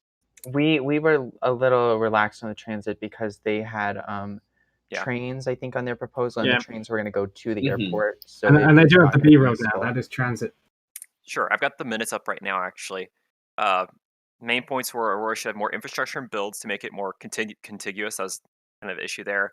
Found a town near the proposed A road, the 84, would help to bridge that gap between Carnoustie and Caloro. What are you doing in Wallace? What are you doing in Wallace, Sissy? Yes, hi. I know Volby found a Wallace, of course, on the B road, and then Augusta, which is what we saw earlier, also on the B road between Skogheim and Carnoustie. We did approve them to 84 to try to help them kind of push their development in that area. I will say that to some degree, I'm not so happy about my work in the area. Like I worked slowly. Everybody should know this. So Wallace has been going slowly. I like this. This is nice. I think what they have so far is good progress, but it's obviously incomplete. They said that I would also maybe be able to finish some things by the ISM. So I mean, I guess I'm of the opinion that they've made progress, but I'm not really sure that they've done enough of what we asked. Okay. I agree, but I also think like just looking at this road, like the old one, this needs to be fixed up regardless of the airport. Like there's a pretty long stretch here where there's no pillars, and then if you go further, like I think this is south. I don't know about asking them to like fix up all that if they're just gonna delete it for the airport anyway. Oh, like, hi. I see. Is this the road? Are they deleting this road? I think the B road between Carnoustie and Caloro is going away with the airport. Yeah, so that's why. Yeah, this basically, I think it's a case of them not fixing it because it's going to get destroyed anyways when the airport comes in. So any terraforming is just going to be demolished. I mean, it's parts outside the airport area that will need to be cleaned up, so they should probably clean up the road anyway. Okay, so things that we're saying that they should fix are terraforming around the airport. Yeah, but also I think like the A roads. The A road was honestly like the biggest connector that they had proposed, and we only approved it then because that was what was basically going to connect the region, right? Like that. I thought the B road does that. We proposed it. Does the B road not already connect everything that the A road would have? Would it just have not been a duplicate connection. 84 is north-south. This is east-west. Yeah, but they're just deleting that B road. Unless you're talking about the other new B road that they No, we're built. talking about the new B. They built a new B road in between Skogheim and Carnoustie with Augusta in the middle. But also there was the A84, which was going to go north-south. And I think like that we allowed them to do that without even them proposing it, because that was their regional connector, right? So Yeah. I mean, if Okay. we ask them to build a road, then they've got to build a road. I Yeah. guess I would like to see work on the A84 and, you know, keep working on the town. It's good so far. When would we, if we are to ask them to submit this again, when would we do that? Would that be the next GSM or the ISM? Well, they When they're said at done. the ISM, they said There that. shouldn't be a time limit. It's just a matter of when they get the things No, done. I mean, I know, but like, I think we asked them to submit the next GSM last time. Well, I don't think it really matters. They said on their document that they said they thought they could improve some things by the ISM and finish some projects. So if they want to finish some things and submit for like their update, then I would be okay with that. Obi's asking what size the town should be. We should be specific of what we're asking them. I think Right, I just agree. councillor is fine. Like, I think ranked That's what Obi's councillor. arguing is he's saying the town is councillor size already. I mean, if it's not ranked councillor, it's not councillor. Yeah, I think he's talking about how it's a community. Why weren't you allowed to? Oh, is it a community? Oh, it's a Oh, I community town. see. I I guess I was under the impression, based on what Kyle said, that it was not large enough, but I will come and look. But I guess if it's councillor already, then that's fine. But like the A road is a pretty big connection. It's missing. we could give it like an official, look over. Like, is this councillor worthy? Because I mean, I think. I wouldn't say it's not councillor. It's just sort of like being worked on. Yeah, I think I checked it. 9. I believe I checked it over on. What's going? Someone for one on You cut out there, Skelly. Go ahead, I believe I checked it over on either Friday or Saturday morning, can't remember which, and I said it was close to councillor, but also said that I probably wouldn't have given it an endorsement had I been allowed to. They're saying that they did more development this morning. Yeah, they were doing development. I'm looking at it right now, and I'd still say it needs some work. Like this building here is clearly unfinished. Okay, so is it this town in particular you want them to grow? And the A road, then we would say yes. Yeah. I feel like how This flat and these the are. A road are the two big things. Yeah, I think this is. I'm not sure if this would be councillor. It's close, but I reckon I if you would just say, build more buildings. I couldn't in good terms say this is a councillor town yet. It would need a little bit more terraforming, a little bit more building. I think we're close. I think we're some my town. I think you are pretty close though. I think just a little bit or two, you've got it. John, to answer Jungi's point about just asking, like, if we can do that and then start building, the problem is, like, if we asked to do this stuff at the last GSM and then you guys just assumed approval now, but we don't think it's up to standard, that would be a problem. So I don't think that's something that would be. We need to look at it and be okay with it.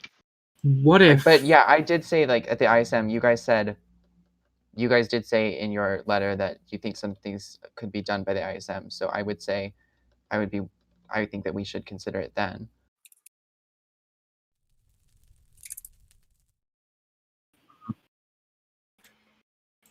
This probably going to get shot down pretty quickly. But what if we just gave them a conditional? Yes, you can do it, but like immediately once X and Y is done.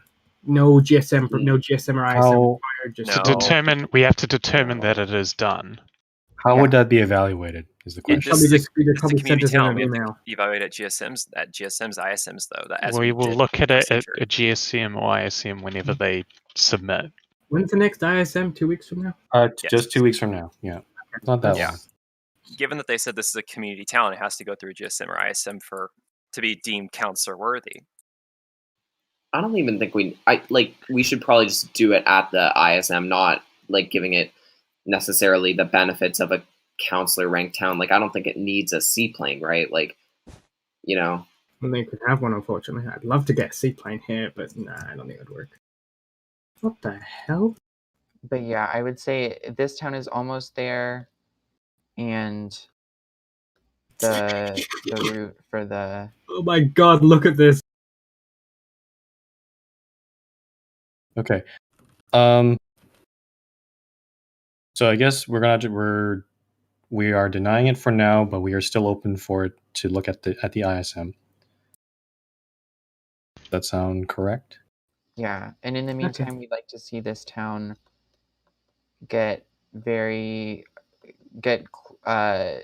do the small things it needs to do to get to counselor, and then progress on the A84. Is that what we were saying? Yes, so the road and build up Augusta more to counselor is what I have noted. Is that wrong? Is that clear to John Jean Opie? So more builds in the counselor town, and what else? Sorry, the A road, the A84. Yeah, I so feel build like up Augusta. the A84 has to be built at least even in the Aurora region. Like I know it was planning to go out, but like the A84 just has to be done within the Aurora region. I know that this was Java's project and about it, but like we can't, like we're looking for regional connection, and we think that road will help. So like if anyone else can step up and like work on that, maybe if Java's not going to be available. Another question. Sorry, I'm just trying to help them a bit. Regarding if this is a community town, it requires to be counselor, right? They'd be able to submit this for counselor, the same thing. Counselor equivalent. It's not actually going to rank up. Okay, sorry. I must have misinterpreted. And to reiterate, don't force yourself to get this done as soon as possible. Like I know Java has been dealing with some stuff IRL. Like don't force yourself past like what you can. Like just submit it when you're ready. Yeah. We're not, just to be clear, we're not saying completely no to this proposal. We are allowing it to. It definitely looks like, I haven't actually seen it, but it sounds like that there's been progress made. So we're not shutting it down. Okay, a bit more terrifying. I'm staying at the podium. I'm just basing on what you guys are looking at. Yeah, no, I do like this town. I think it's a strong start. Oh yeah, I think we said the full A4. I thought you said the A84 through Aurora. Was that Dalt? That was the not full route of the 84 that we approved is through Aurora. Obi's asking for clarification on 84. So is that? I don't know if that What answers. does that mean? I don't know what that means. Basically, yeah, just the section that this. you were planning on having in Aurora should be done. This was the original map they submitted for 84. J-Train, we've seen that comment. Please don't keep spamming it.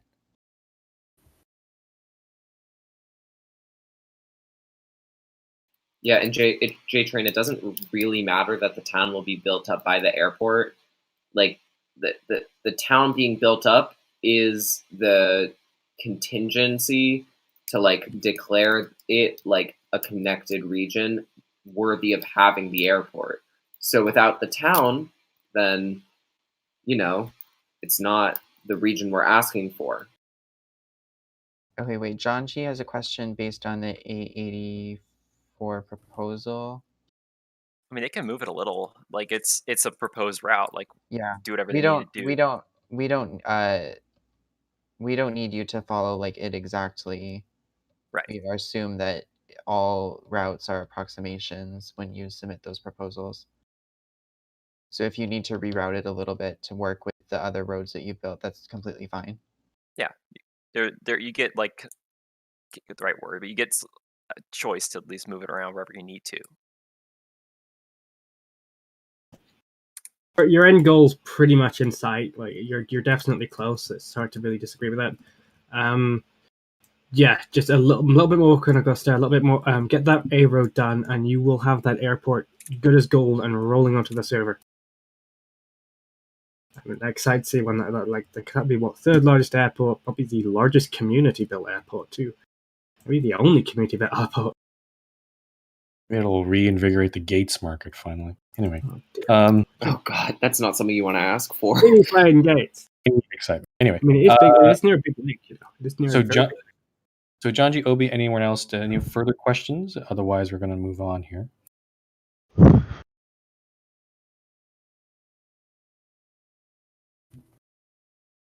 Okay. All right, moving on. 6E, B921, and a canal. So it's a road and a canal. Based Two separate proposals, technically, I guess.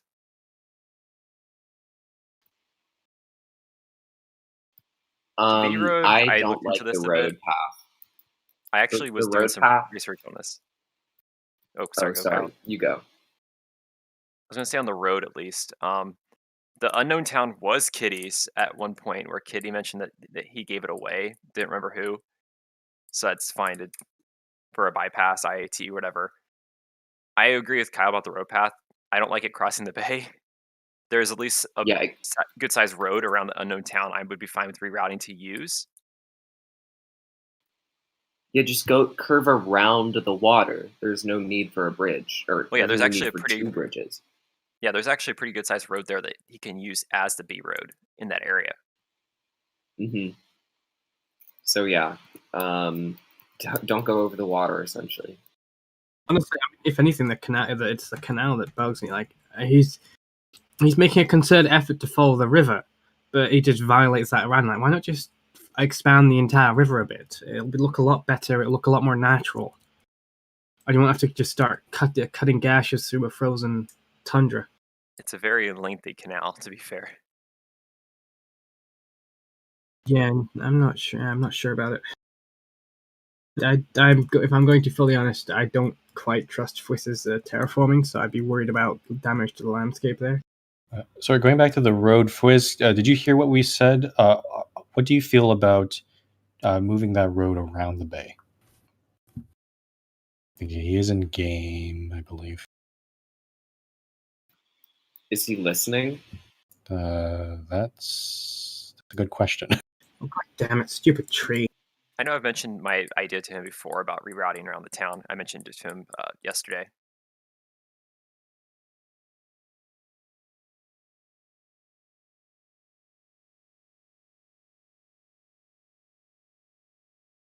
Fwiss is not in the Discord voice chat. Oh, he is. Sorry, he is. He is. I just typed it in game anyway. Okay, so Fwiz has said he's okay with that. So in that sense, if that's the only complaint about the road, we can approve that. Now back to canal, sorry.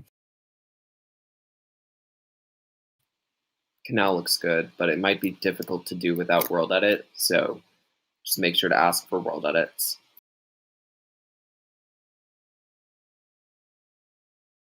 Do you think the routing could be better if it just went further north, maybe? Because I'm not sure why it has to go. It makes that U shape at the bottom. It's trying to follow the river. I mean, if it followed the river up and then cut across that whole bottom part and then met up with the river again after that U. The first image is the canal, the second image is the road. Yeah, that road routing is a bit peculiar, just how it shoots across the water like that. Yeah, we already asked him to change that. Yeah, I mean, why? Road is fine. I also don't get, like, why pick that section of the A92 to branch off of? Wouldn't it make more sense to do it further up or through the Mega Tiger? Or even on the other side of the Mega Tiger, where you wouldn't have to go around or go through or around the bay? It might be that it's flatter there and easy to connect. I don't know. Possibly. Yeah, but I think it'd be easier to go to the left, as Volpe suggested. I mean, he did say that Vicky is helping him with interchange, so that can help too. That does give me confidence.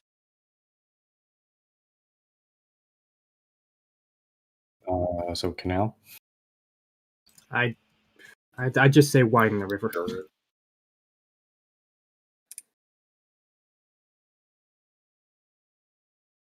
Yeah. I do like the plan so far, like how it does follow the river in large portions. But yeah, I think it should just, if you're going to do that, you should just follow the river entirely and widen some of the narrow bits of the river to make it navigable.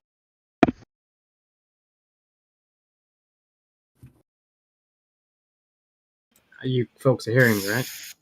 Yeah. I don't know what's happening. Yep. I think people are. I'm just going to ask Fwiz directly. If you're listening to this, are you okay with widening the existing river, Fwiz? Okay. Does that essentially mean that that means not cutting through sections? Then is that what you're saying, Volp? Yeah, but yeah, just follow the river, widen the river in narrow places, so you can turn the river into the canal. It would probably be actually easier for you, Fwiz, because you don't have to do any manual terraforming. You can just push, open the river a bit and just terraform the bits of the river you've had to adjust. Okay, Fwiz says it's fine with him. So, Fwiz, your name makes my tongue feel weird when I say it. Fwiz. Yeah, Fwiz. Okay, based on that, FWIS. Based on that, are we good with that? Just widen the river? Yeah. Okay. All right, approved. Both the road and canal with, well, not the canal itself, but modified.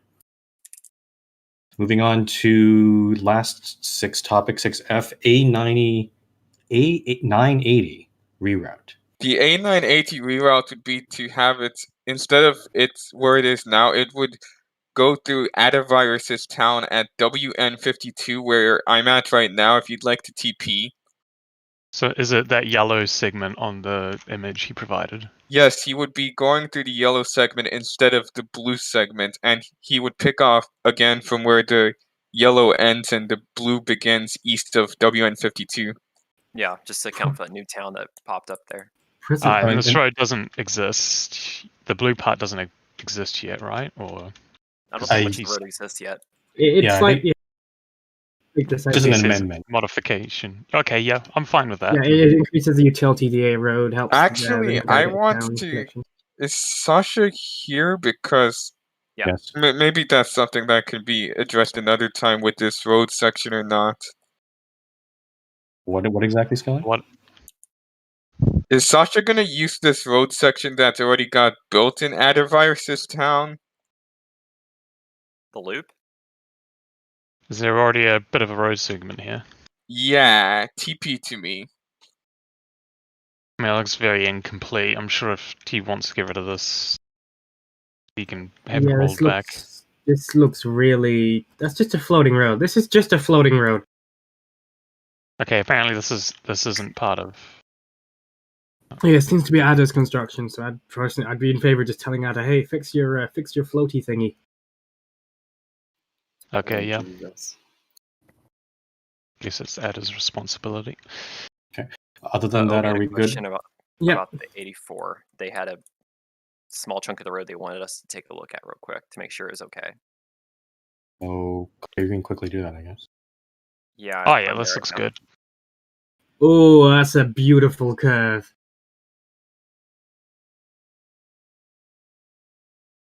Oh yeah, I like this. I really like this. This is an amazing curve. The road's got a beautiful thickness to it. Bit difficult to drive over, mind. Yeah, it goes down, then it goes up, and then it... Okay. Can we move on? Hello? Yeah, let's move on. Okay. Events. Section 7, or 7A, the events. All the events.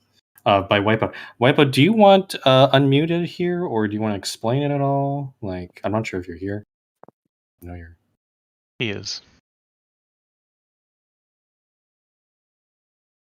Is he AFK, though? I'm not sure. He is currently typing. If people have questions, feel free to mute. Okay, that's fine.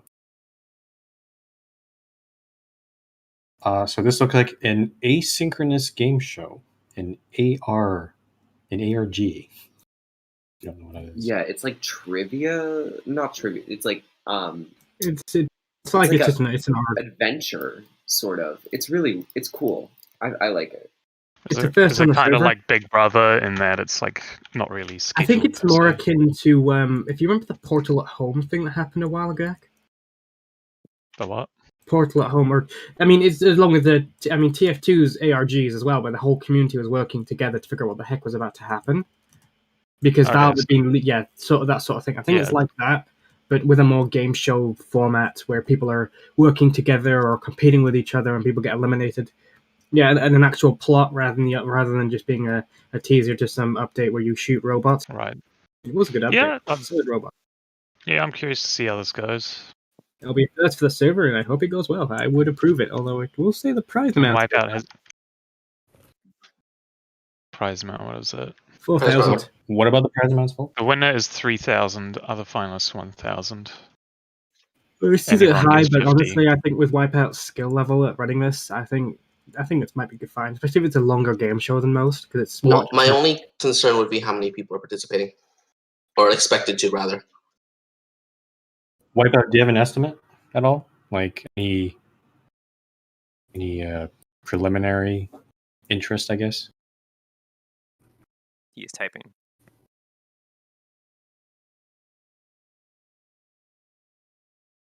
And the high amount might be good just to get interest. 6 to 10 people, he says. 7 to 10 people. 6 to 10, I think, is fine with the number that's here. Hopefully you'll get more people with a slightly higher prize amount. Wait, is it slightly higher or the one that's approved? Because which one? Well, the numbers that are there. Because it's 3,000 for the winner. So hopefully they'll encourage people to play. Whiteboard, I'm not sure how you can best describe this. How difficult is this event, like generally? Like how? Like I'm not. This might not be easy to answer, but I'm just. Is it difficult enough because for someone to get to the win? Like that's $3,000. That's a lot. I can answer this. Because I participated in a little bit of part of the preseason. It is somewhat difficult in that the one thing I would say is that I would ensure that it's a bit more linear in trying to figure things out, because when in the preseason it was a little unclear when stuff was ready and stuff isn't. So that would be one complaint kind of on how the preseason went. Otherwise, if it's done more linear and done the fashion that it was the preseason, I think it should be fine. All right, yeah, so kind of to explain, originally I know, and thank you, Yoshi, for kind of looking at, I ran a preseason, which was a more traditional just string of puzzles to get, to kind of also learn for myself what was like the maximum I could push people, and what I learned from that, it's going to be much easier. Most of, if you look in the format I posted, really the biggest skill level will be for the assignment, which is the first part of the section.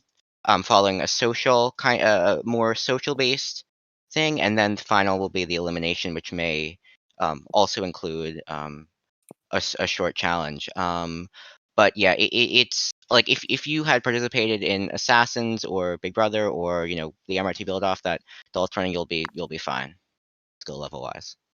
Okay. Cool. Based on that, are we still good to approve, or any other comments? Yeah. Okay. Yoshi just says, "Yeah, I'm just go with Yoshi." Okay, all right. Yeah, the only concern is the ones I brought up, which is I would ensure that the puzzles are kind of more laterally thinking, because sometimes they were a little leaps, but I would just ensure it's kind of like that. Okay. All right, 7A is approved, and actually we're at the last topic because no ITs and other stuff in here. So 7B, Great MRT Riddle. Oh, actually, this is an interesting one. Sasha's asking for a Warp Hub rule exemption because he wants to build a temporary Warp Hub so he can easily access. There are some questions I have with this and possible alternative. Sasha, if you're here. One, is the Warp Hub going to be needed for you to construct or prepare for the riddle, or is it also going to be used for when you run the event? Like, and the will alternative, will you be transporting other players through these warps? That's a good point. Yeah. The alternative is is we could, instead of giving you a warp hub, maybe just temporarily increase your home limit as well. If it's just going to be you, then that would make sense. I'm curious what it's used for necessarily. Yeah.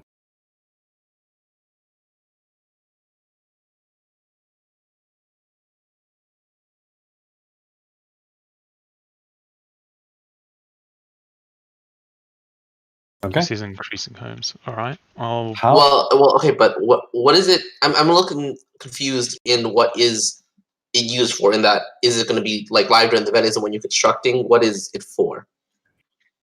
Why do you need these? Yes, because you said it is hard to go easier one side than another. But if it's when you're like constructing and planning, that wouldn't be necessary. But it's like during the live event, it's a little unclear.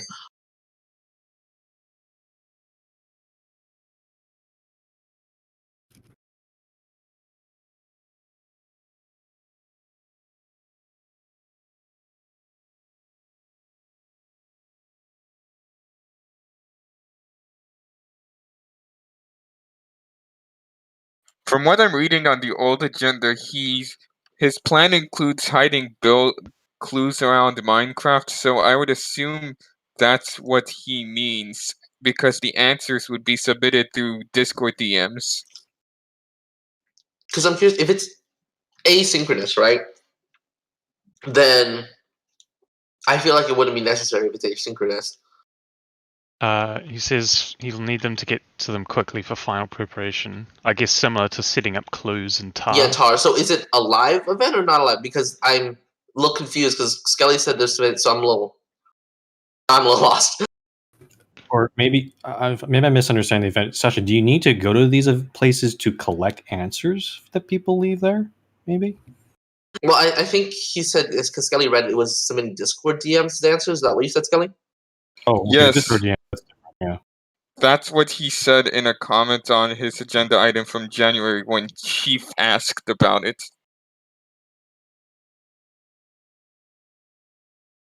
So is it? Yeah. The question is it?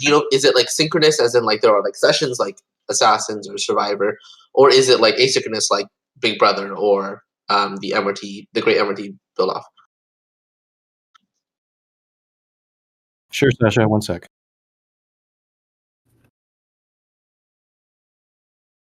You'll have try on. Yeah, there you go. So what my plan is to have 2 segments of my event, both lasting 24 hours. So, for example, I'd open it at 5 p.m. UTC, and then players would have 24 hours to start and complete it. From the time they start it, I'm expecting it to last them 2 to 3 hours if they continuously work on it. Mm-hmm. Some places, yes, will have them answer questions in game that I will be checking, or I'll have one of my friends on the MRT manage it, I guess. And some are just clues within the area leading to the next part of the riddle, if that makes sense.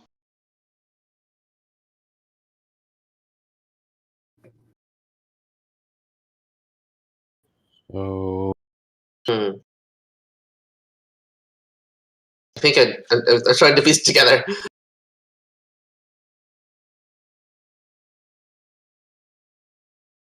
Do you know how many homes or warps you would need?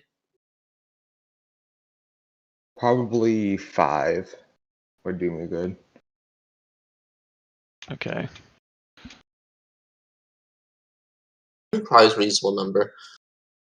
You can give them maybe like 10 more just to be safe, and then that'd be okay, I think. But of course, have to remove the homes afterward. Yeah. I think this is fine personally. I don't see any. If it helps the event, I would say if other events days in the future, I think I should absolutely ask for this sort of stuff because it could help the events go a lot more smoothly. How many homes does Mayor have by default? 10. 10, okay.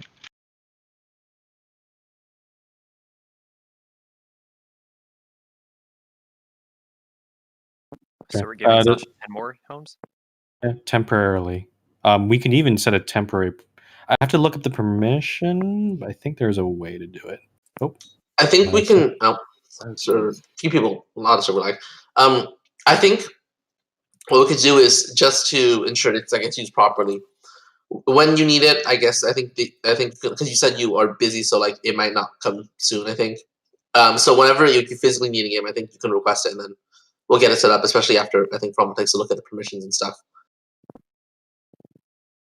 I'm looking up the permission. So. Yeah. Yeah, you just contact us to get it set up whenever you need it, because I think you're planned right now. So yeah. Okay, in that sense, this will be approved then. All right. And that is the last topic. I do have a little side thing, but I could probably wait after the trustee notes. We can do it now, Mega. What's the side thing? Oh, that thing. Yeah. Oh. What is it? Oh dear. Oh no. Yeah. Well, go ahead.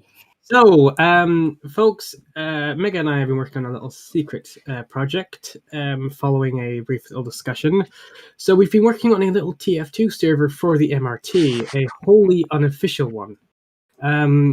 So basically, it's pretty much ready. We're going to be opening it after the GSM. We encourage you folks to boot it up, play. We've got some custom maps, such as we've got Train Saw Laser. We've got a fun map called Koth Nipple Twister. That's a very fun map, I assure you.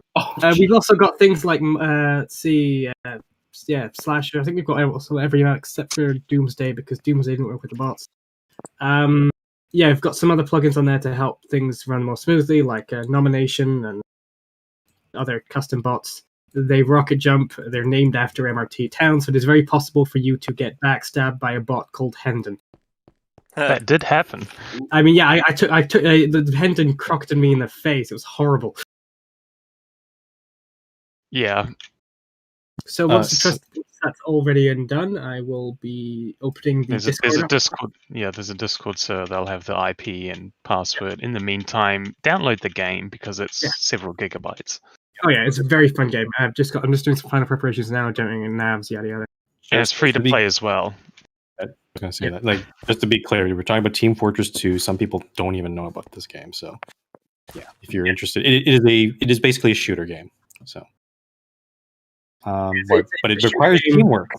We're hoping that we get enough people on there so we can actually play some real games, because apparently me and Mega are pretty much, I guess, I don't know if there's any other people, but we're pretty much the veterans who played. I have 3.5 thousand hours at minimum.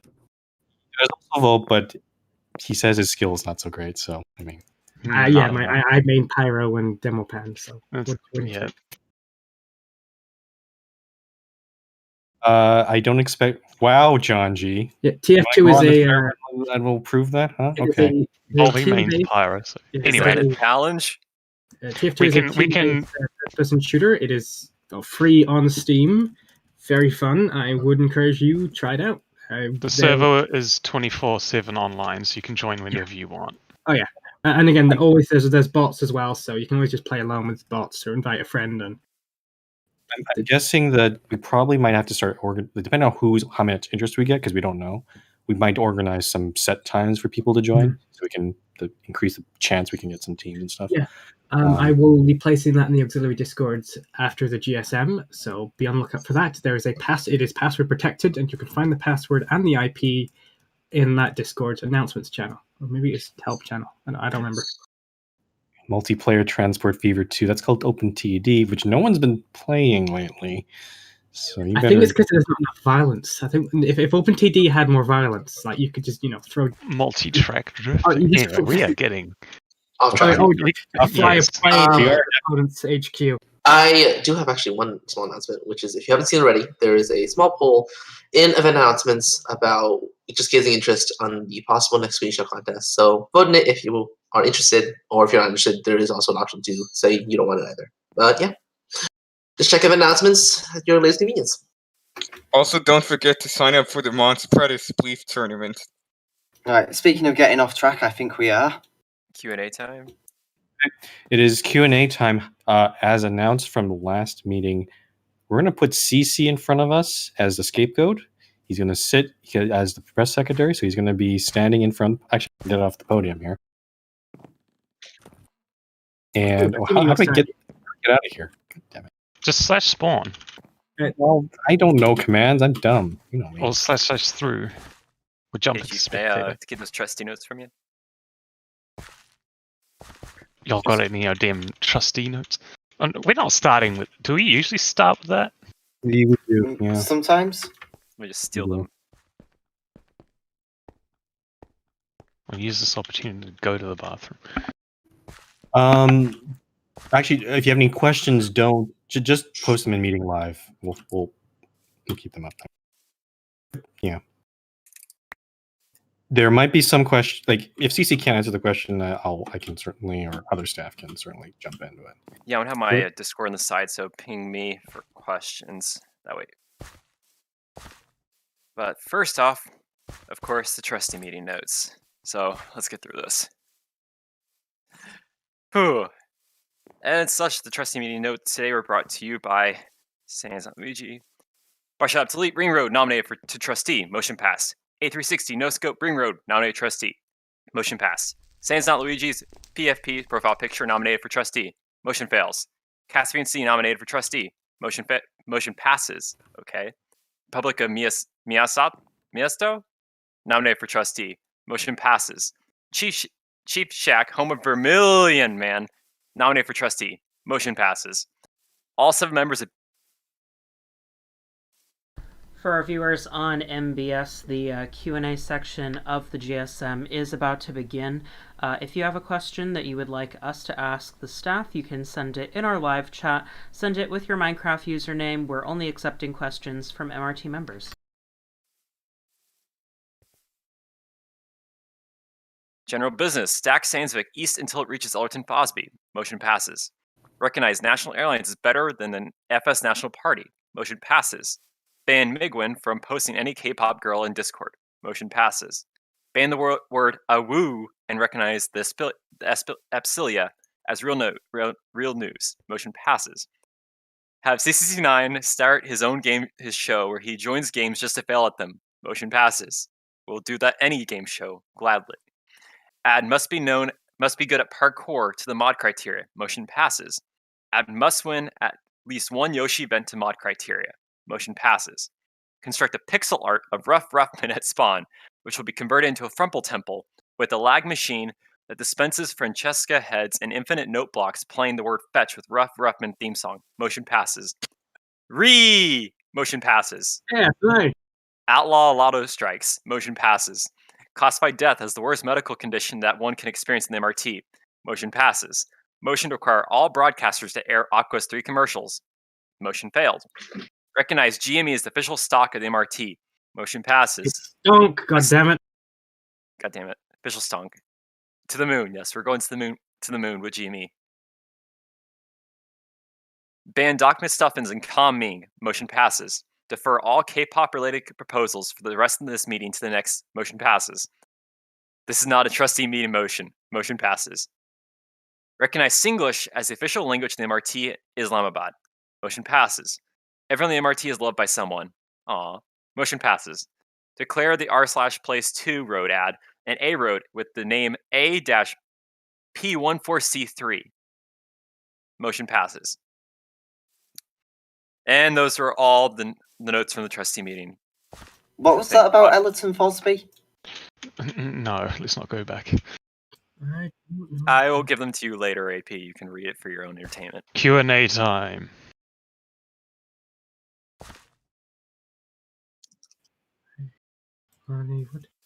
Okay, I'm just doing some final preparations. Ping me for actual questions.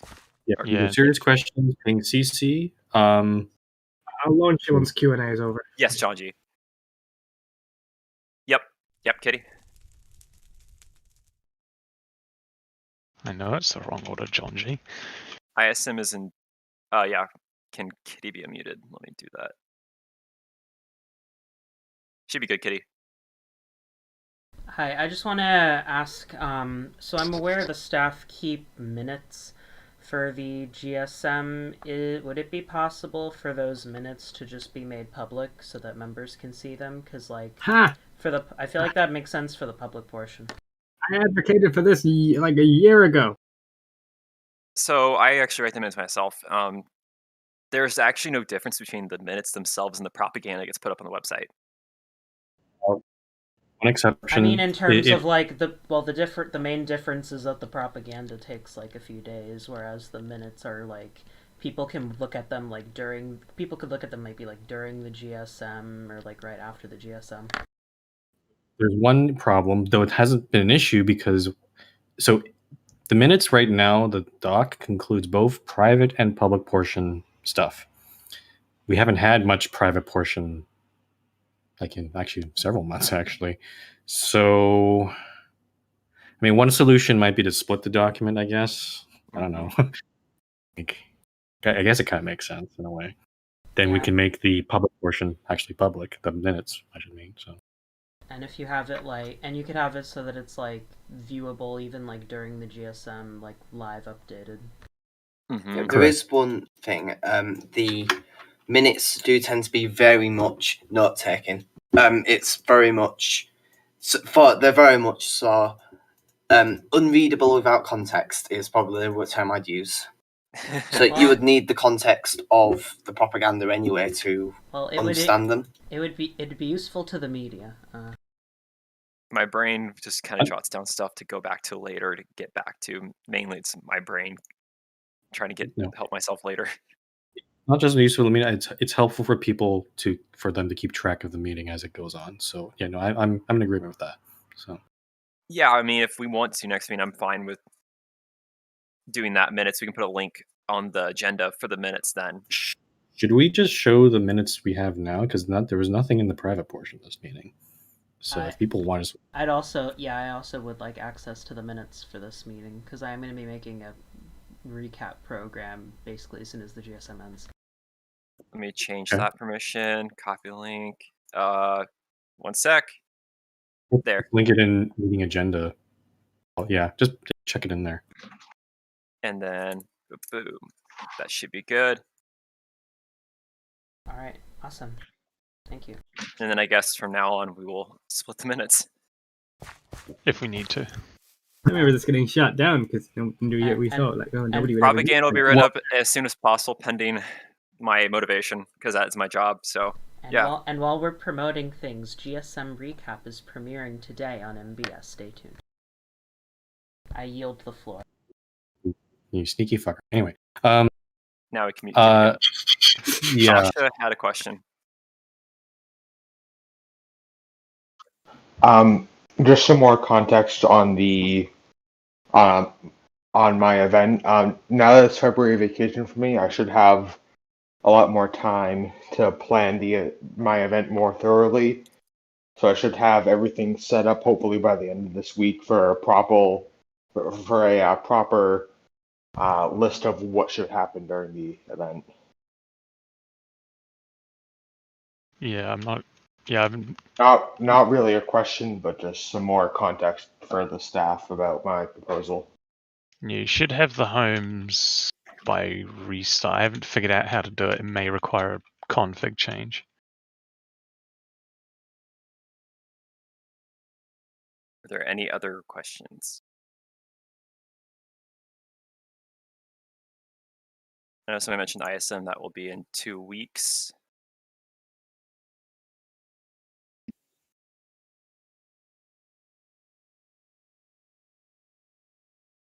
End the meeting before 3 hours, because that'd be great.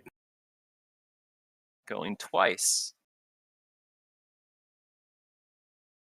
Sold.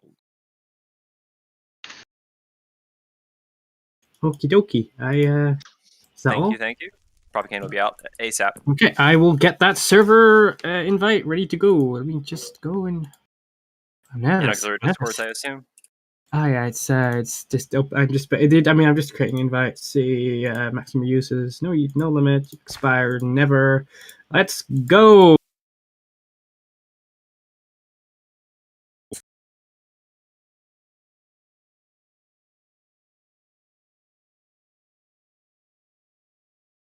For our viewers on MBS, this concludes our coverage of the General Staff Meeting for February 2021.